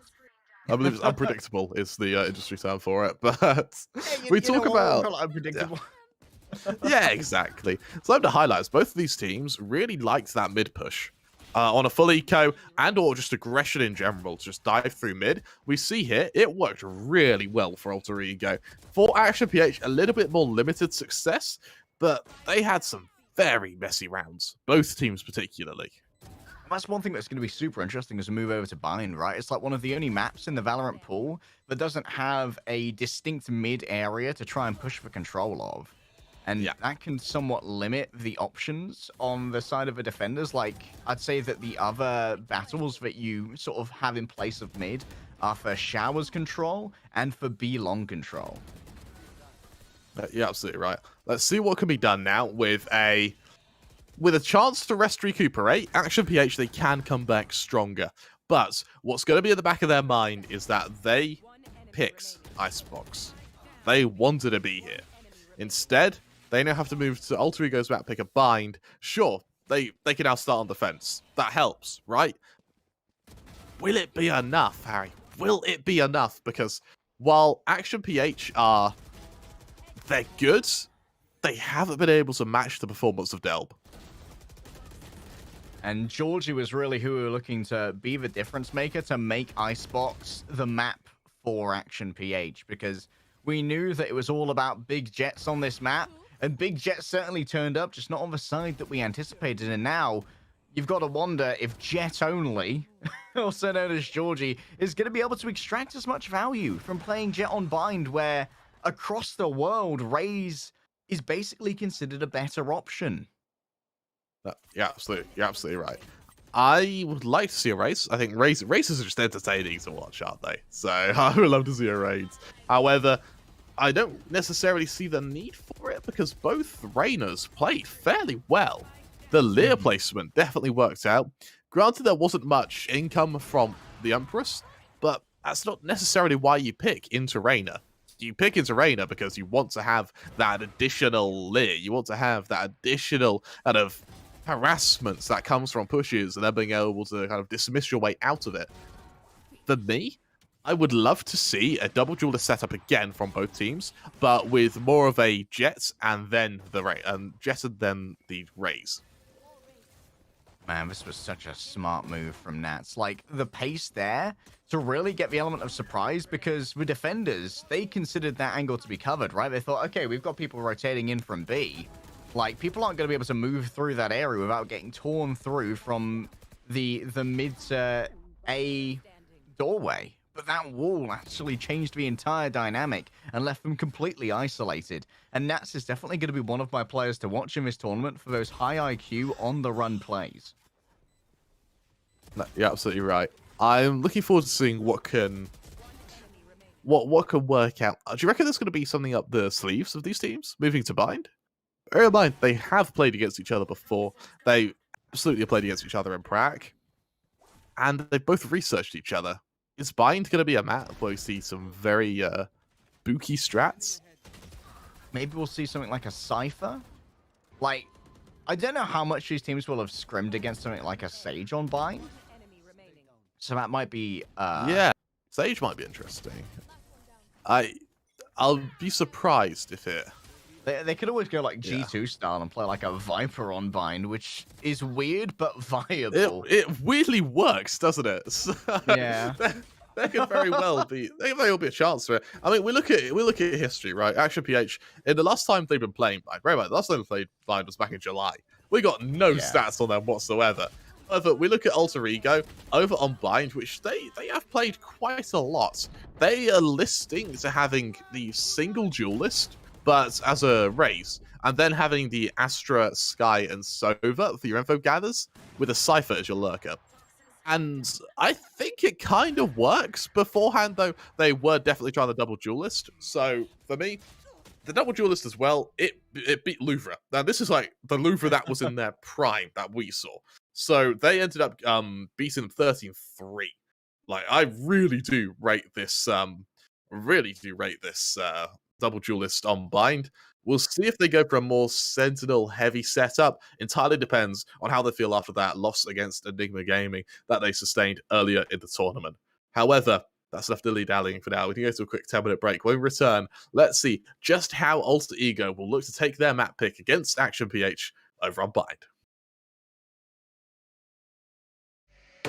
Hey guys, this is Raka and welcome to the Streamer Reviews, where gaming streamers gonna review the best new gaming laptops in the market. And today we are looking at the Intel powered Asus ROG Zephyrus S17, a laptop which stands for its amazing multitasking capabilities. As a streamer, I need my system to stream, game, record all at the same time. Having tested it, I'm quite thrilled that this laptop can actually handle it. And if you're wondering how, it is all thanks to the 11th gen Intel Core i9 processor, which gives your laptop a desktop caliber performance. With 8 cores, 16 threads and Intel Turbo Boost Max technology 3.0, it is capable of running several tasks without worrying about bottlenecks. So multitasking also leads to some heating issues, but luckily the S17 has its active aerodynamic system plus, which improves the airflow and enables long hours of streaming while keeping it cool. While choosing for a laptop, I also look for fast connectivity options for my accessories such as Stream Deck and capture card. But thankfully, the S70's Intel Thunderbolt 4 is very sorted in this regard. This one port lets me connect to all my accessories easily thanks to its blazing fast bandwidth speed up to 40 Gbps. Overall, I think the Asus Zephyrus S17 is a great laptop for streamers, gamers, or anyone with the similar needs. So what are you waiting for? Bring yours home today.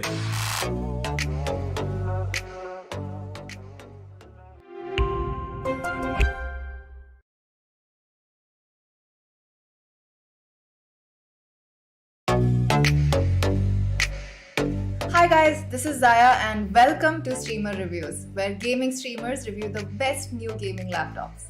Gamers are an impatient bunch and I've got a laptop just for you. Let's look at the top 3 reasons why the Acer Helios 300 is perfect for the impatient gamer. Number 1. Its 11th Gen Intel Core i7 processor, which brings out the potential of the GPU's high-speed GDDR6 memory to ensure faster experience with higher frame rates and lower latency. Gamers hate long load times. That's why our second reason is the Helios 300's 2TB PCIe SSD. The SSD operates at PCIe Gen 4 speeds, giving you incredible read-write speeds for a faster response time. If all this wasn't enough, check out reason number 3. The 5th Gen Aeroblade 3D technology plus Vortex Flow, which lets you say goodbye to heating issues. Shout out to the Predator Sense dashboard, which lets you monitor your system, overclock, and customize everything instantly from one place. I think it's clear that this system is geared for super fast results. Get your Acer Helios 300 powered by 11th Gen Intel Core processor now.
Hey guys, this is Raka and welcome to the Streamer Reviews, where gaming streamers gonna review the best new gaming laptops in the market. And today we are looking at the Intel powered Asus ROG Zephyrus S17, a laptop which stands for its amazing multitasking capabilities. As a streamer, I need my system to stream, game, record all at the same time. Having tested it, I'm quite thrilled that this laptop can actually handle it. And if you're wondering how, it is all thanks to the 11th gen Intel Core i9 processor, which gives your laptop a desktop caliber performance. With 8 cores, 16 threads and Intel Turbo Boost Max technology 3.0, it is capable of running several tasks without worrying about bottlenecks. So multitasking also leads to some heating issues, but luckily the S17 has its active aerodynamic system plus, which improves the airflow and enables long hours of streaming while keeping it cool. While choosing for a laptop, I also look for fast connectivity options for my accessories such as Stream Deck and capture card. But thankfully, the S70's Intel Thunderbolt 4 is very sorted in this regard. This one port lets me connect to all my accessories easily thanks to its blazing fast bandwidth speed up to 40 Gbps. Overall, I think the Asus Zephyrus S17 is a great laptop for streamers, gamers, or anyone with the similar needs. So what are you waiting for? Bring yours home today.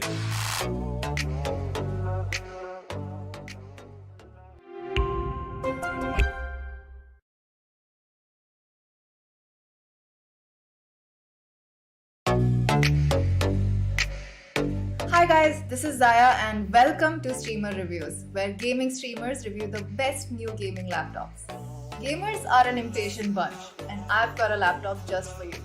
Let's look at the top 3 reasons why the Acer Helios 300 is perfect for the impatient gamer. Number 1. Its 11th gen Intel Core i7 processor, which brings out the potential of the GPU's high-speed GDDR6 memory to ensure faster experience with higher frame rates and lower latency. Gamers hate long load times. That's why our second reason is the Helios 300's 2TB PCIe SSD. The SSD operates at PCIe Gen 4 speeds, giving you incredible read-write speeds for a faster response time. If all this wasn't enough, check out reason number 3. The 5th gen Aeroblade 3D technology plus Vortex Flow, which lets you say goodbye to heating issues. Shout out to the Predator Sense dashboard, which lets you monitor your system, overclock, and customize everything instantly from one place. I think it's clear that this system is geared for super fast results. Get your Acer Helios 300 powered by 11th gen Intel Core processor now.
Alter Ego look to activate some Indonesian pride as they steal away the map pick of Action PH. Icebox has fallen, and it's all at the hands of two incredible players, Delb and Nats Kremer, who have absolutely turned up for our winners finals. What was really interesting to see, particularly, was the op going onto Nats there. The sniping Sage ended up doing a lot of work in the latter stages of that game there. Something we rarely see, but hey, it worked. It worked really well. And it meant Delb could just pick up a rifle and go do what Delb does best. In this case, that is kill. He just tore through his opponents while we had Nats in the back line as that Sage giving that long-range support. And it meant in mid, we just see a flurry of kills where the second Delb is killed, they try and push harder, and Nats just shuts them down. Let's take a look at the map recap, just so we can see what really happened and see if the stats tell us anything over the course of that first map. It's 13-9. Harry, sure, it was close, but unfortunately for Action PH, Alter Ego, on a map that they were rated the worst on, they're able to deliver.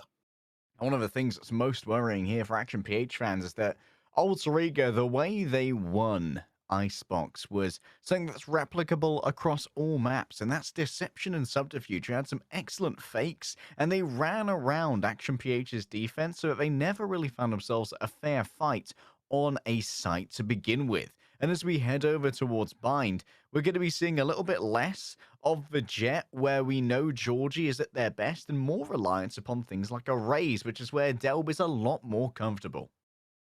You're absolutely right. I'm interested to see how the double duelists will be played out by Alter Ego. Bear in mind that in the most recent game, they opted to go for the Cypher over the additional Jets. Because of that, it meant that a lot of pressure was put onto the Raze. I didn't quite work out. They ended up losing 13-6 to Enigma Gaming. Before then, when they were running that double duelist, they beat Louvre 13-3. They went to overtime against Bleeds. They've got victories against Boom, particularly, which is the highlight one for me. I would love to see them fall back to their old ways of the double duelist. For now, though, we're going to have to see what they have in store for us when we end up moving to our agent selects. Tell me about Action PH, though, Harry. Action PH, it's gonna be difficult to try and get consistent value out of a Jet. Like, there aren't a great many high value op spots on this map. Like, you've got B-Long, and yeah. Like, you could try and snipe into Hookah from on top of Tube, of course, but anyone can play that position. It's easily accessible with basic platforming.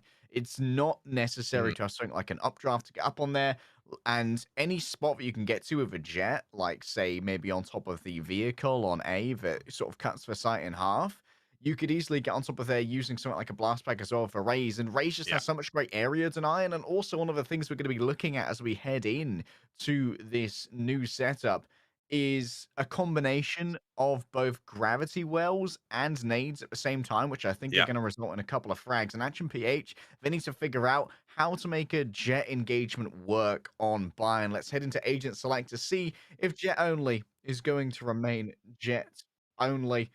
However, we're gonna hold off on that for a second so that I can continue asking about Action PH and whether or not their Sage player can really get some value, because honestly, it was shaky, wasn't it? Did not have a great Icebox. Like, there's no two ways about it. I can't really sugarcoat it. This is what I wanted. Hello. They moved away from the Jet. It's a KO instead. I like that. It means there's no more need for a Sky because you have that flash on KO as well. I quite like that. I really like that. They're running a Viper. This is very unique. Yeah, I'm surprised. There's no way Alter Ego have prepped for this. I don't think that we've actually seen Action PH ever play the KO on Bind. They haven't. This is completely new for them. This is really interesting. I like this. We wanted a curveball. A curveball has been thrown. And this is exactly what I wanted. I did not want to see the Jet attempting to be forced on bind. The KO has got so much from both the pop flashes and the fragment, which does so much damage. And both of those you can attempt to combine with the gravity wells from the Astra. No, you're absolutely right. I really quite like that KO pick. My worry is that it may not be enough. You still got a lot of pressure on your duelist, and Georgie, he struggled quite a bit to deliver on that first map. So I worry that while it is effective, are we going to be seeing Nats and Delb just pull ahead again? Now, over on Icebox, the pressure on the kind of support player is always on the stage. Medeski had a very, very shaky game, and unfortunately he wasn't quite able to mimic the success that Nats had, where he went 23-14. We get ready to move into bind. The question now is no longer what can the stage do, it's what can the Astra do to help enable for these duelists. Yeah, we highlighted this going into our second map for Global Esports earlier in the day, hoping that the more established roster of Global Esports would be able to get more of things like gravity wells. And I think it's fair to say, Kramer, we were a little bit disappointed by how that went. Yeah, we were. It's a fresh set now, though, of Astras and a fresh set of players to try and synergize with these. Alter Ego will begin on the attack. Yeah, about that shield you bought, not anymore. Yeah, that shield's out the window, and now all of a sudden, Alter Ego, as you mentioned, on the attack, they do need to try and deliver. Now, for me, Alter Ego, while they are very bloody good, they still need to try and find a way to shake Action PH. And the sooner they do it, the better. That way, that's when we start seeing some very big momentum get gathered. Dude, this shock dart math from both of these servers is actually amazing. Yeah. They've got masters of geometry. Alright, Kush picks up the ult orb, but can't really move that much further forward because they would have a split hitbox through that wall, and it would be very difficult to try and take a duel. The drone will fall on down, and RU's going to try their best to defend A, but they're going to have to call for some backup here because they've lost out on E-Man. But now everyone just has to turn around. They've lost their timing here. Delta's moved in and they just shot the classic up against the head of Medeski.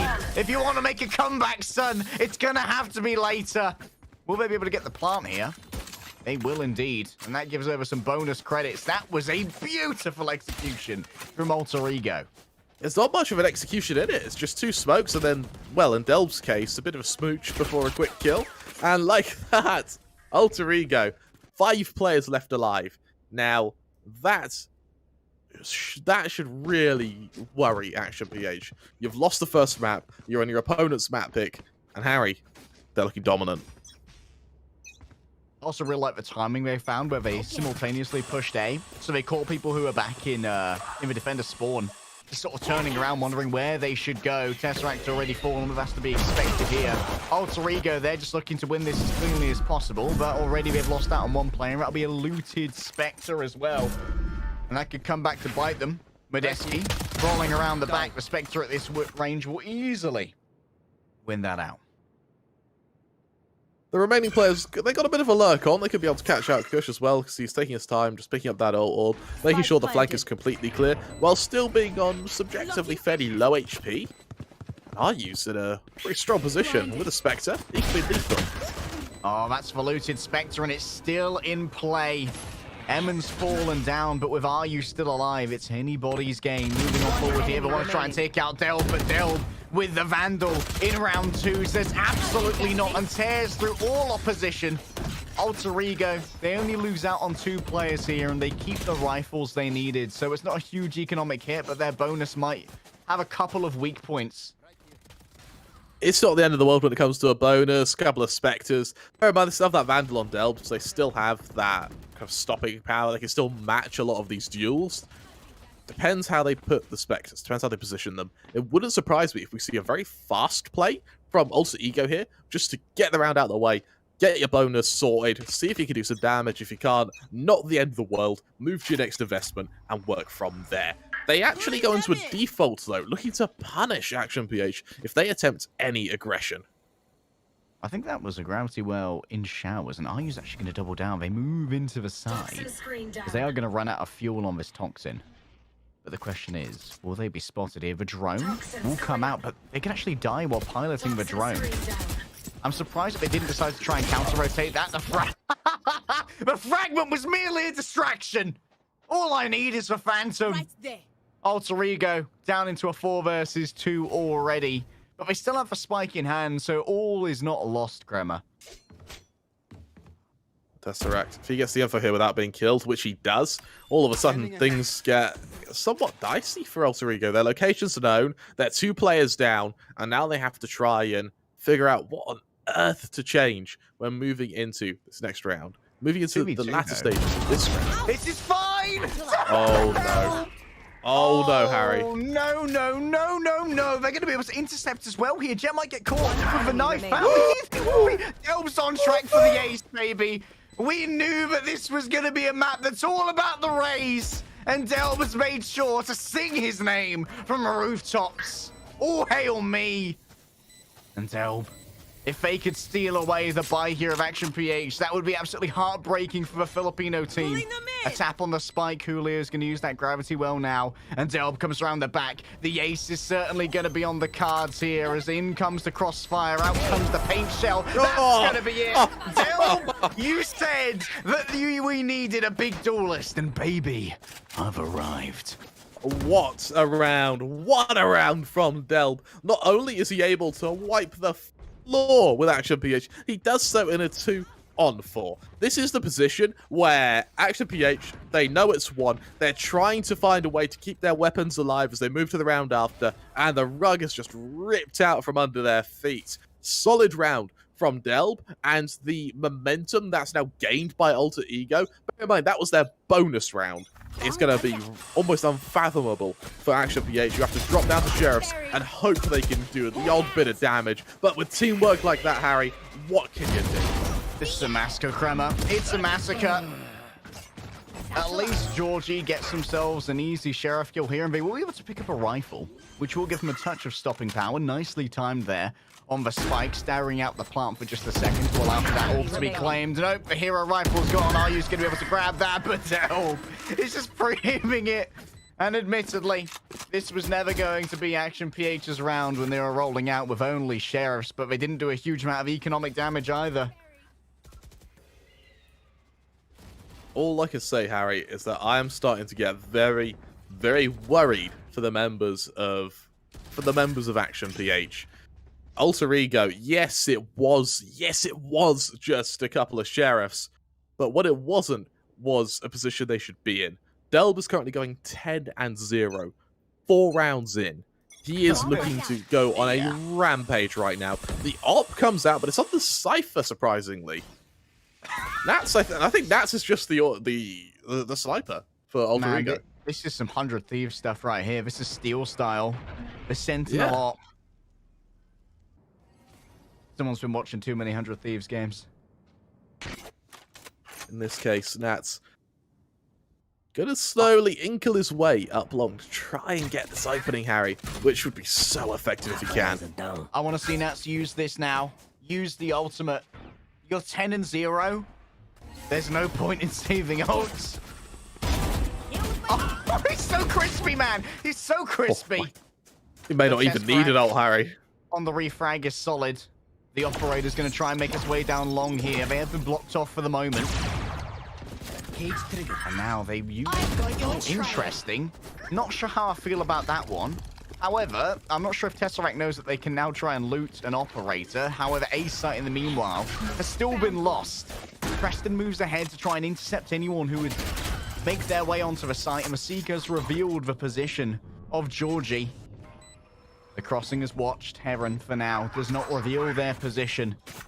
And the null command as well will take away the utility of multiple players. Preston leaves themselves in a good position. The double up here in U-Haul has paid dividends, and a tap on the spike is going to allow for Georgie to take one fight. Remember, they've got that stimulated fire. They're moving even faster here with the Phantom, but the swing is good from Preston. They catch themselves a timing, and Alter Ego are 5-0 now. This is looking really, really worrying. Alter Ego, this is dominant. This isn't just a good start. It isn't the back and forth we saw in Icebox. This is domination. And it's spearheaded. It's helmed by Delb. Currently going, I think, 11-1 in just 5 rounds. He's averaging almost 2 kills a round. And for these members of Action PH, what could they possibly do to stop that? They've got no one who's even coming close to that level of fragging power. And as they're down to Sheriffs once again, Alter Ego are going to look to extend this lead even further. Showstopper at the tips of his fingers. But does Delb want to move forward and use this? Maybe better suited against something like... Here we go. A showstopper. Never mind. That was an audacious attempt from Action PH. That's a beautiful flash, but unfortunately up against Preston, they just have to hold down the trigger because their pre-aim was already solid. You might be unsuspected in this angle, but what can it do? The Just Spot Kush, it's absolutely suspected. Yep. They figured that this one would be coming, and here comes Nats to try and catch the off angle. They'll find the timing here, but RU is at least prepared. Everyone else gets ready to make their swing, but RU's isolated that. And then turns to face the rest of the music, and the wall of sound is just too powerful. This is turning into a very dominant game, Harry.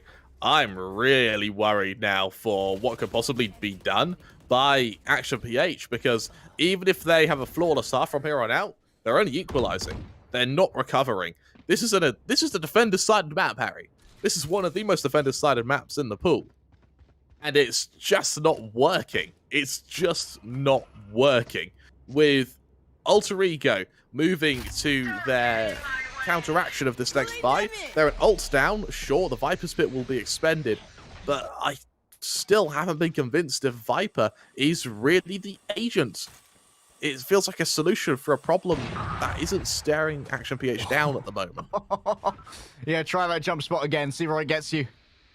Nats is not allowing a second of that, and now the neural theft reveals locations. They know that 2 players are going to be in hookah here, and Delb wants them both. Oh, they're moving on in. Blasted through the TP. Delb, they've seen Medeski's skirt, and they've seen their heads. Blasts it straight off, and Emin comes in to pick up the slack where their teammate had fallen. Dare they press into Delb, though? Stop testing him! If you keep doing this, he'll keep killing you. It's just not going well, Harry, is it? It's just not going well. Oh, he's going to be running into the op. What? Ooh, okay, Georgie. That is a spicy shot. That's even all okay. right, Georgie. Is that MVP Georgie? Do I smell? Yeah, that's MVP Georgie right there. Preston next up on the docket. But guess who's alive? Oh, no. Georgie can do it all by themselves. The spike's going to be planted over on A, and that will be heard. But Kush certainly is feeling a little bit unnerved because they know how hot that Georgie is at the moment. They make some sound as they move, so Kush knows exactly where they're coming from. Oh, but Georgie! One man versus the world, baby, and the world is simply not enough. Georgie making a play to reclaim that MVP spot, even in these dire straits, the first round that PH can manage. My worry, Harry, is where's the repeatability in that? Yeah, I don't know, Can you do that? Can you do that again? Because Alter Ego are looking like they sort of fed that to him. They did just keep peeking Georgie one at a time, taking angels they didn't really have to. And because of that, we ended up seeing such an easy clutch for Georgie.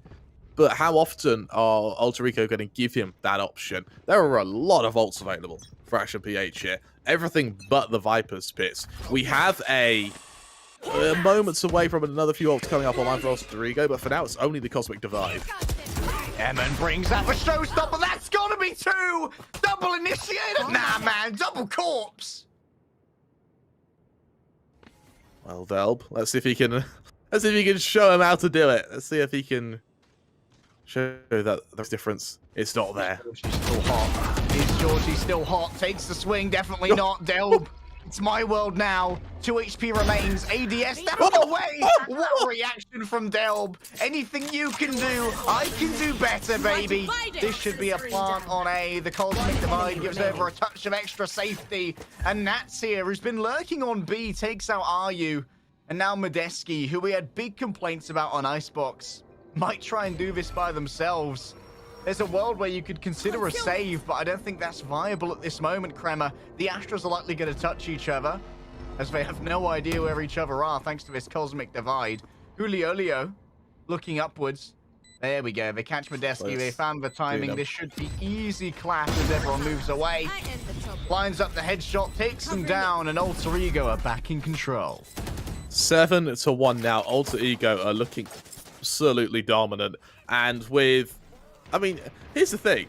With Eman getting that 2K, that should be the round. There shouldn't be any recovery. But Delb, 2 HP, who gets this final kill. And it is clean as ever. Immaculate crosshair placement.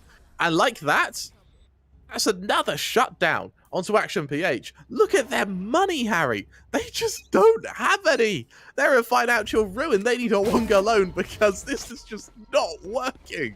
I have the spike. I can't believe that both those initiators saw the showstopper. They were like, you deal with it. I'm running.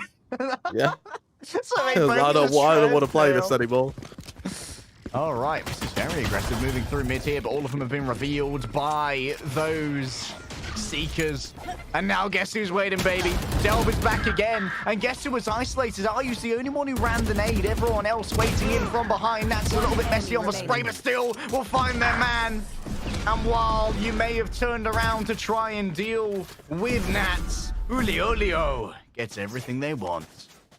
In this case, it's Julio, yes, because he really does shut him down. And Alter Ego, this is confidence. This is pure, unadulterated, unrivaled confidence. For Action PH, if they don't turn this around and stat, they are going to be left with a almost impossible circumstance to win. They need at least 2 rounds, Harry. The fact that we don't even know if that's gonna happen is really insane. That's one of the combos I wanted to see right there, the paint shell and the gravity well. Unfortunately, no one was there to receive it, but it's good to see these combos at least given some attention. If that gravity well was just a few feet back as well, that would have been a 4K off one take there. Oh, Eman. You're a lucky boy. You're a lucky boy. Got away with that one. Not sure how much luck you have left here. The paint shells are going to be vaguely avoided, but still plenty of damage taken. Has left Medeski a little bit scarred. Are you playing this from up high? I'm not sure if they're within the one-shot range of the Phantom. From there, they're not. There's not a single ult available in Alter Ego either. Action PH, they have all the tools in their arsenal available. With Medeski falls, we just won't see a divide. The turn away simply was out of time. Medeski beats out Delb. That's a huge frag to grab. And now Eman tries their luck with the timing. That's a beautifully placed paint shell, but while you're vulnerable, everything does so much damage. Kush camps the TP. Medeski stands alone. Medeski's broken through the wall, but now you're up against Georgie. And Georgie's a different beast, baby. It's George's jungle. You're just renting. Well, in this case, George the Jungle, watch out for that. In that case, I guess Vandal. But watch out for that dub. Yeah, watch out for that dub. As for now, there is a tough position for Alter Ego. They have they're confident to the stage where they want to just keep fighting, but they're against an opponent who's good enough to the stage where they'll lose to coordinated attacks. I mean, Delb going 17-3. My God. But anything, if they end up splitting up, they are going to lose. In this case, Alter Ego really need to try and stay disciplined. Right here. That's incredible. Like, here comes the showstopper, number 2.5, baby, and it's an express delivery to Tesseract. Oh, Delb doesn't want any more Georgie heroics. Simply refuses on these, but Medeski now has killed Delb 2 rounds in a row. And it seems that this was completely unchecked. They thought that Helios would be moving faster. Every single angle is under the control. I'm not sure what RU thought was happening there.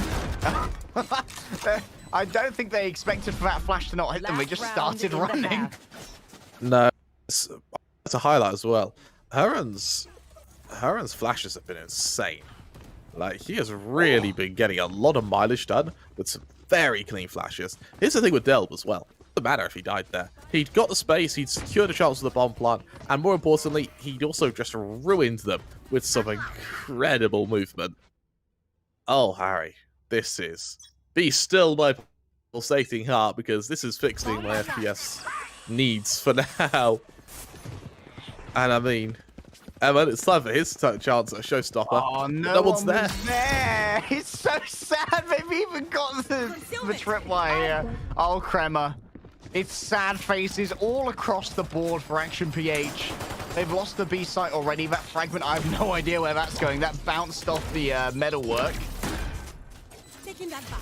And the spike has been planted. Remember, this is the last round of the half. There's no need to worry about dying to the spike. So everyone can just tightly knit play here. But Nats, they aren't about playing it tight. Medeski closes the distance, picks up a brand new rifle. An exchange here of Hunter's Furies. But Kush managed to see what was coming from first. And that's going to be a team ace there for Alter Ego, 10-2. And we could be finishing today in record time, Crema. Absolutely. I thought this would be a longer series, but no, Alter Ego, they are just decimating Action PH right now. I don't want to highlight, I did predict a 2-0 to Action to Alter Ego. I had no clue it would be this one-sided. Did you get the Dell blowdown? I did not get the Delb load. I thought Delb was really going to struggle and it was Georgie to do all this, but no. Delb is just insane at the moment. Like, he's the replacement, I believe, for Berserks, who used to be on Alter Ego before being poached by Yes. Boom. Yep. So, like, those are big shoes to fill. Berserks is no Yep. slouch when it comes to the duelist role in Valorant. But Exactly. right now, Delb is looking absolutely electric. You need to remember as well, Berserks was known for how good his raise was. Like, that's how we knew him. But now it's a very aggressive here? pistol round. Well, it works. Boomblock kill. Okay. Last player Oh, standing. the frenzy at that range. It's not ideal. And Eamon looks to try and intercept those who would move on through Spike here. planted. Actually, they turn away. Very interesting that they would give up that angle. They still win the duel, though. Getting the headshot with the Ghost. And Action PH refused to lie down and submit. Like that, we do see a brief shutdown onto Alter Ego, Action PH. That's their third, Harry. Is that enough? Like, we had the shorty out on Delb. I love this. I'd love to see him try and burst into someone's face with it, but no, it looks like a full eco from Alter Ego. Get the round over and done with. Let's Action PH make it 4, so you can pull out your big guns. You can try and close it out. I'd love to see a concerted effort here for the ultimate orbs, just to make sure you gain something. I think that's exactly what they're doing, giving Delb over an extra little bit of charge towards the showstopper. Julio here. Oh my goodness. It's a slaughter outside of showers. Moving in, George is able to just burn through Julio. And as this ball falls, Nats will be revealed and Nats will be slaughtered. It's the steps of recovery, Harry.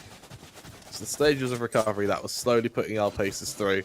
And for now, there's going to be a almost transitional period for the members of Alter Ego, who need to re-establish themselves on their defense before they start going for these ego plays, before they can start going for these confidence plays. Because if they just go straight into pushing, they could very well be punished. 10-2 is a dominant half, Harry. They haven't won yet, and they need to be painfully aware of that. Discipline here is going to be the best friend of Alter Ego. They want that guaranteed $5,000 and the day off tomorrow to simply watch an anti-strat. We know these guys have a pretty proficient back room. Plenty of brain power to call upon.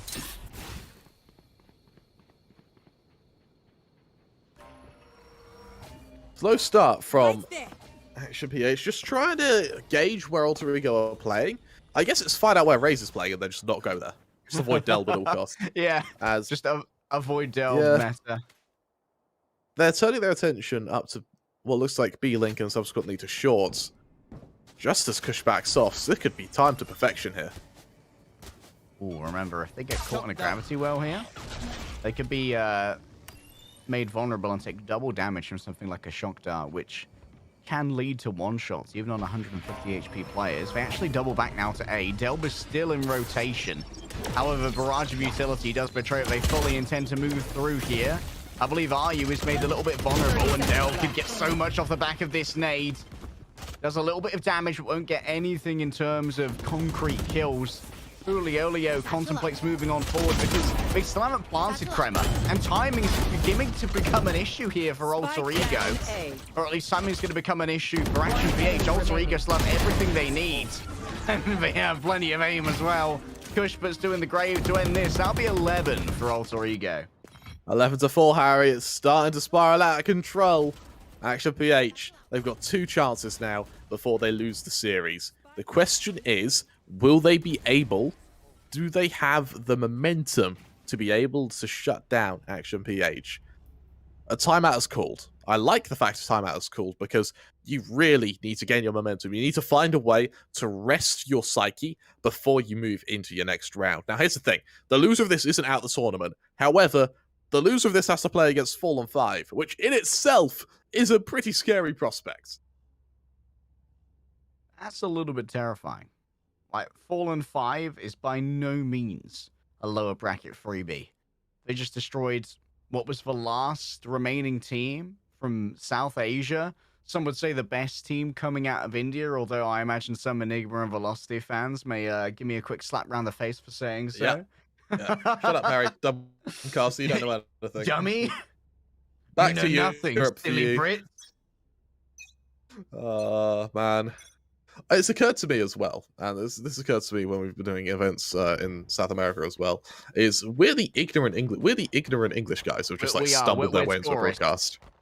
The reality is, they didn't even want us here. We forced our way into this broadcast. We've infiltrated. Well, yeah, we insisted. Like, you think this is a smooth ride? Now it's a hijacking. Like, it's insane. I hacked Aggressive's PC. Yeah, that's why we're here. Alter Ego once again on their defense, and there's about few shots to fire here. All there's a bit of harassment damage, and there's the opening that Action PH are after. Delb on the jump spot here, has to move away from the paint shells, trying to avoid taking too much damage. Georgie concussed, and so stays back for just a second. But look at this, moving forward is going to be so difficult. Preston wants to follow up on their own here. And as they make the swing, a real lack of information gather now without that Sova in play. Julio. They have the trigger discipline, but they are going to be checked elsewhere. Ooh. Great reactions there by Medeski. Spike planted. And Delb, they could have used their grenade. That works as well.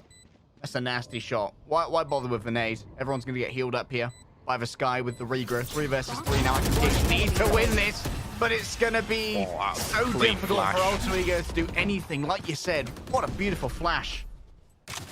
It was a great flash by the KO, and that's the first time in a while we've seen the KO flash deliver. A lot of the time it has been the Sky doing the more efficient kind of flashing to get out. Mm-hmm. However, that is the redeeming arc, isn't it? That is the redeeming arc. 11-5, Harry. There is still a long way to go for Action PH, but there's a chance. And I think for a chance, that's all they need to cling to. RU and Medeski both one away from getting their ults up. Tremor, this aggression! May not matter. Oh, it may not matter! They've already got 4! How did this happen? Oh my lord! And Medeski can't do more than this. They simply walk up A short and they slaughter everyone in their sights. Action PH Tell you what, we're worrying absolutely brutalized by Alter Ego. I think they were worrying laughing about there. ults and all of that. Ults, it doesn't matter. It just doesn't matter. Why are they even buying guns, Harry? Like, that is incredible. That's so destabilizing as well for a team that needs to win 7. Round we've had. That's one of the fastest rounds we've had all tournament, and it's off the back of pistols. Oh my lord! And now Action PH, they don't have a great buy. Here's the showstopper. It's actually blasted back. Oh, not able to deliver anything. This could be it. Alter Ego They have themselves a Oh, 5 no! versus 2. It's all going wrong. And right now, very, very isolated is this Sova. Tesseract, they were in our head-to-head. They were the one to watch. They have Are You by their side at least. And that might be some kind of saving grace. But look at Preston slowly applying the pressure from the back. Preston could be the linchpin. Player standing. Broken through the wall. Here comes the showstopper. They see where Tesseract is. It's a long-range delivery, baby. I've got airmail for you, and Alter Ego delivered a swift 2-0 dub. Viva la Indonesia. What on earth was that by Alter Ego? I mean, I predicted 2-0. I had no clue it would be a 2-0 in that one-sided a fashion. A flawless game from Alter Ego there. Decimating, absolutely decimating Action PH. And for good reason. They played so well. We say they, we mean Delb and Nats. Both of them having an incredible series. For me, though, Delb, he is just a madman, Harry. Like we said, we prepped for this and we thought Yeah. Delb might be a liability. Like, they don't have a big duelist. And I was like, I'm sorry, what? were you saying something? And so I took that personally. Yeah. My I God. took that personally. Yeah. He Like, just- Delb is surely on our MVP leaderboard after those. That was absolutely mad. And then, what a way to destabilize the team. It looked like they might try and stage a comeback, right? Like, to get match point with a pistol slaughter against a full buy in A short. One of them was even classic headshot as well. They weren't even getting the one tap from the Sheriff. Let's take a look at the scoreboard. I think we both know who our MVP is going to be over on Alter Ego. But let's take a look anyway. Oh, no surprises there. An ACS of 400! 400 ACS! Delb, he played out of his mind! Sure, Georgie, he had a few flashes here or there. I mean, he had a decent game. But no matter what, let's be honest, Georgie could have had 3 1v5s, and it would have been overshadowed by Delb, who just played immaculately. Jesus. I mean, this is a winners finals. This isn't a group stage spanking. This is the winners final. It's a And upper Delb's bracket walking away spanking. with 402 and 2 MVPs in a row, by the way. So Delb now has claimed the Wow. spot in my mind of a premier duelist in this entire tournament to do this well You're in absolutely a winners right. final for both of those maps on the trot. So to highlight as well, as Alter Ego, they now have a day off. Tomorrow, they get to watch Action PH play against Fallen 5 in what's going to be a very bloody series. And then when they go to the grand finals, they're rest, recuperated, and then it just falls down to Delb. Can he do it again? Just in case you weren't watching, let's take a look at some of the highlights from this map, because trust me, there were quite a few. Oh, the Esports Club's going to get some good content out of this one. Delb just Yeah, literally they'll be pretty barrel happy stuffing with this, aren't classic. they? Yo, you might... Those were some clean headshots as well. They just lined up and it became so easy. And one of the things about Alter Ego, which was very emboldening for their future as a potential top-tier team in this region, is that they weren't dropping rounds that they had no business dropping, you know? They weren't getting weirdly ecoed. They weren't taking stupid fights. Medeski, admittedly, while they did have a lackluster game overall, they did get some high-impact frags. 2 rounds in a row, they managed to kill Delb, so they at least were getting good on that gunfight. But unfortunately, overall, Action PH just seemed to have nowhere near the depth of gunplay that Alter Ego had. No, you're absolutely right. I just can't help but think that Action PH, no matter how well they played, Delb was in that sort of zone where he could run into unfavorable fights and just win them. Just win them. Like, even here, yeah, he gets one and dies, but he really, really harasses the remaining 2 players. And that harassment just sets up his team. It just sets them up to get into position, take the time with an execution, and then just kill from then on out. You'll notice a lot of these highlights are just Delb. I'd say I do apologise for that, but honestly, Delb's the one who has to apologise for doing something ungodly to Action PH. absolute highlight monopoly, you know, Kremer. And they just Yeah. keep testing Delp here. They keep offering for 1v1s. I'm like, why? Admittedly, this does get rescued. We did see Georgie show exactly why they're so high on our MVP leaderboards. This guy's crosshair placement is it's just not enough, sublime. though. It just wasn't enough. You know, 402 ACS. How often can you do that? Away. The comms just broke down there, Kremer, and they still win this. Granted, like, crispy ADS. hell, look, you're talking about crosshair placement. Look at that. As an ADS warrior, I'm a big fan of that one. Yeah, Speed. it's just insane, isn't it? I like the Just timing on insane. that nade as well. So good. Aryu is forced to run on forward, but everyone else hangs back. And that Yeah. allows for an So to isolation. highlight with that, away. Yeah, so to highlight with that one as well is if that grav well was a little bit further back, that would have sucked everyone in, and that nade would have done a good 300 damage. Yeah. Sad we don't have a util damage stat in Valorant, but hey. That would have been interesting. That would have been really interesting to Still see. plenty of actually. development time on the game, Rito. Get on it. Yeah. Oh, If the you could. movement. Small indie dev. Some real bunny vibes you get here. That was, admittedly, I did talk about Alter Ego not dropping silly things. That was a bit of a silly plant. Yeah, it was. That flash was so good that it didn't even flash them, but they still ran away. Like, that's... It was the intimidation flash, man. Yeah. It's scared of birds. Yeah, exactly. I'm just in awe. Some of these executions from Alter Ego as well, they just ruined them. Like they just worked, and we see quite a few times a 2v2 was taken, and both players get their kills. They both take 1v1s, despite the fact that they're in the same line of sight. Where a lot of teams would take 1-2 versus 1, and then hope they can switch to the second player in time. In this case, Alter Ego just on another level when it comes to synergy. If Delb can play like this consistently, honestly, We've got a tournament winner. I don't know if it's even worth playing the that's grand how it finals. Yeah, Like, surrender. He looks so damn White good. flag. Like, Save looks the like one of face, the best consolation players prize. in STA at the moment, honestly. Yeah. Yeah. If he can keep this up, he's the next big thing, Harry.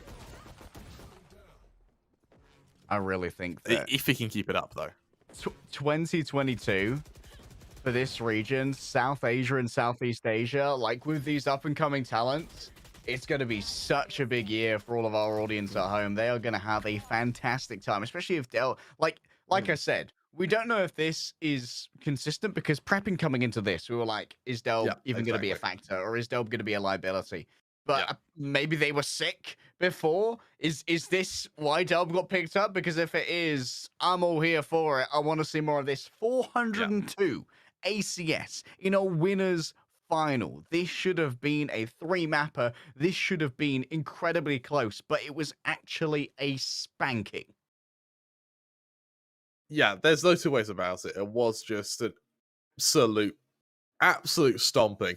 I don't really understand what could be done to stop that, other than really trying to be very disciplined on your defense, making sure that if anyone does fight you, they're fighting in a crossfire, and then hope that would be enough to keep Delb back.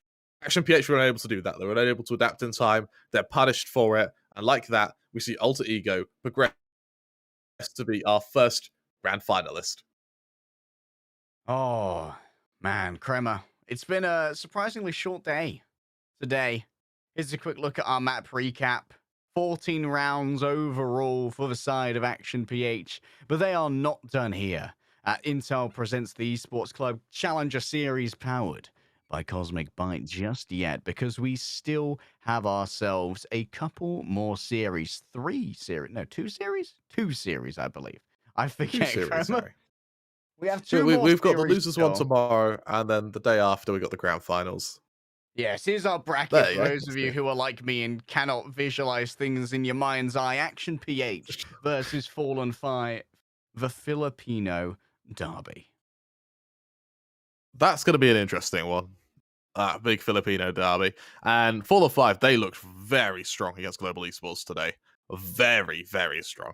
However, Action PH, while they were just decimated by Alter Ego, still think there's the elements in them that look like they could have done very, very bloody well. They just weren't able to bring them out. And Action PH just did they just weren't able to establish themselves against Alter Ego, who did a great job at keeping them back, keeping them disciplined. For now, though, Harry, that's all we have for today. Tomorrow, we have Fallen 5 versus Action PH. I can't wait for it. Absolutely can't wait for it. It's going to be absolutely huge. Crummer, $20,000 on the line here at the Esports Club Challenger Series. 3 teams remain alive, but only one can be the champion. Make sure you like this video and subscribe so you never miss when we are going to go live. And remember, guys, you do not want to miss a single moment. We will be back tomorrow with the losers finals. The Filipino teams are going to be going up against each other, and at every single minute of it will be action-packed, frag-filled, and blood-pumpingly awesome. We will see you tomorrow. And remember, guys, give some love to our sponsors, Intel, Cosmic Byte, and Red Bull. Thank you very much for watching. See you tomorrow. Hey guys, this is Raka and welcome to the Streamer Reviews, where gaming streamers gonna review the best new gaming laptops in the market. And today we are looking at the Intel powered Asus ROG Zephyrus S17, a laptop which stands for its amazing multitasking capabilities. As a streamer, I need my system to stream, game, record all at the same time. Having tested it, I'm quite thrilled that this laptop can actually handle it. And if you're wondering how, it is all thanks to the 11th gen Intel Core i9 processor, which gives your laptop a desktop caliber performance. With 8 cores, 16 threads and Intel Turbo Boost Max technology 3.0, it is capable of running several tasks without worrying about bottlenecks. So multitasking also leads to some heating issues, but luckily the S17 has its active aerodynamic system plus, which improves the airflow and enables long hours of streaming while keeping it cool. While choosing for a laptop, I also look for fast connectivity options for my accessories such as Stream Deck and capture card. But thankfully, the S70's Intel Thunderbolt 4 is very sorted in this regard. This one port lets me connect to all my accessories easily thanks to its blazing fast bandwidth speed up to 40 Gbps. Overall, I think the Asus Zephyrus S17 is a great laptop for streamers, gamers, or anyone with the similar needs. So what are you waiting for? Bring yours home today.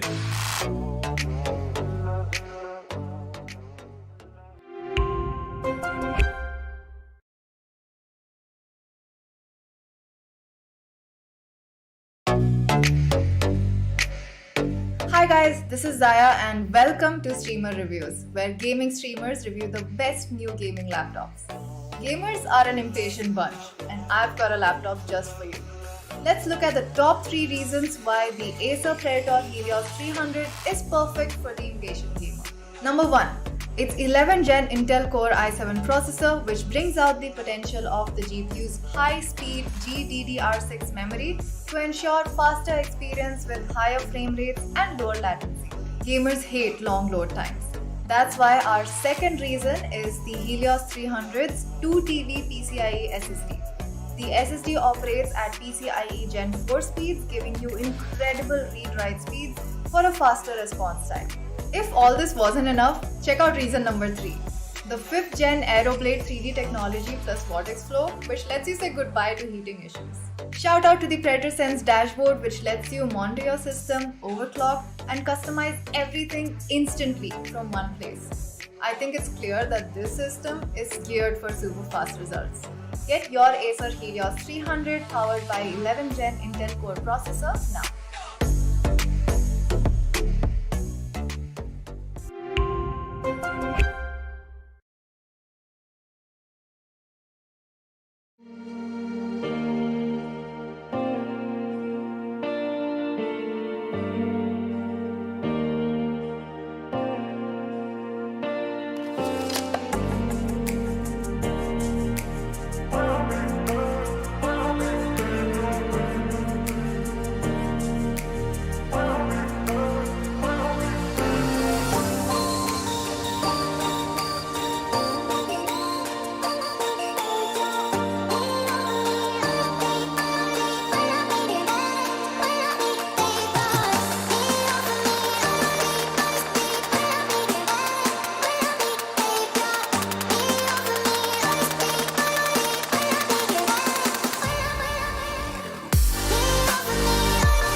Hey guys, this is Raka and welcome to the Streamer Reviews where gaming streamers gonna review the best new gaming laptops in the market. And today we are looking at the Intel powered Asus ROG Zephyrus S17, a laptop which stands for its amazing multitasking capabilities. As a streamer, I need my system to stream, game, record all at the same time. Having tested it, I'm quite thrilled that this laptop can actually handle it. And if you're wondering how, it is all thanks to the 11th gen Intel Core i9 processor, which gives your laptop a desktop caliber performance. With 8 cores, 16 threads and Intel Turbo Boost Max technology 3.0, it is capable of running several tasks without worrying about bottlenecks. So multitasking also leads to some heating issues. But luckily, the S17 has its active aerodynamic system plus, which improves the airflow and enables long hours of streaming while keeping it cool. While choosing for a laptop, I also look for fast connectivity options for my accessories such as Stream Deck and capture card. But thankfully, the S70's Intel Thunderbolt 4 is very sorted in this regard. This one port lets me connect to all my accessories easily thanks to its blazing fast bandwidth speed up to 40 Gbps. Overall, I think the Asus Zephyrus S17 is a great laptop for streamers, gamers, or anyone with the similar needs. So what are you waiting for? Bring yours home today.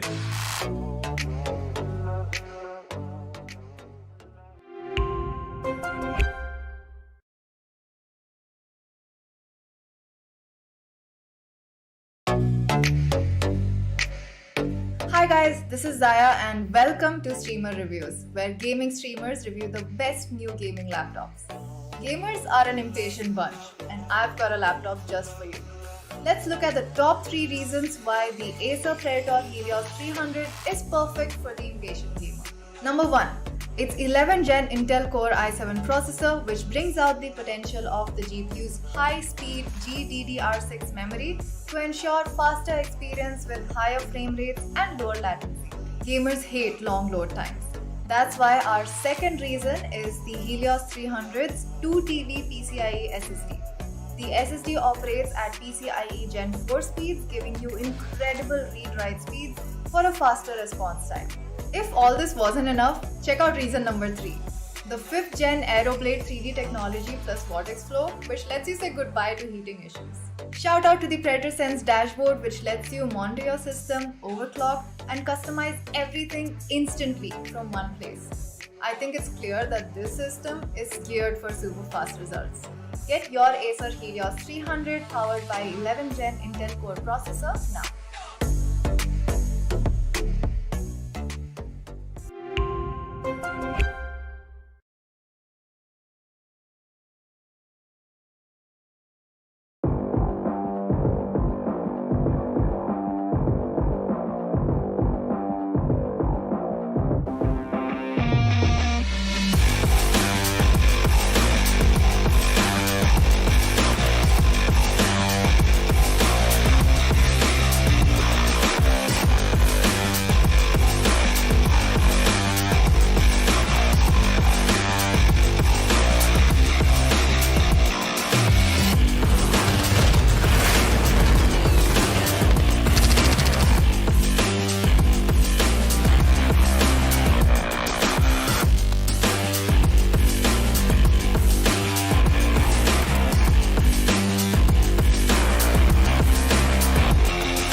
Hey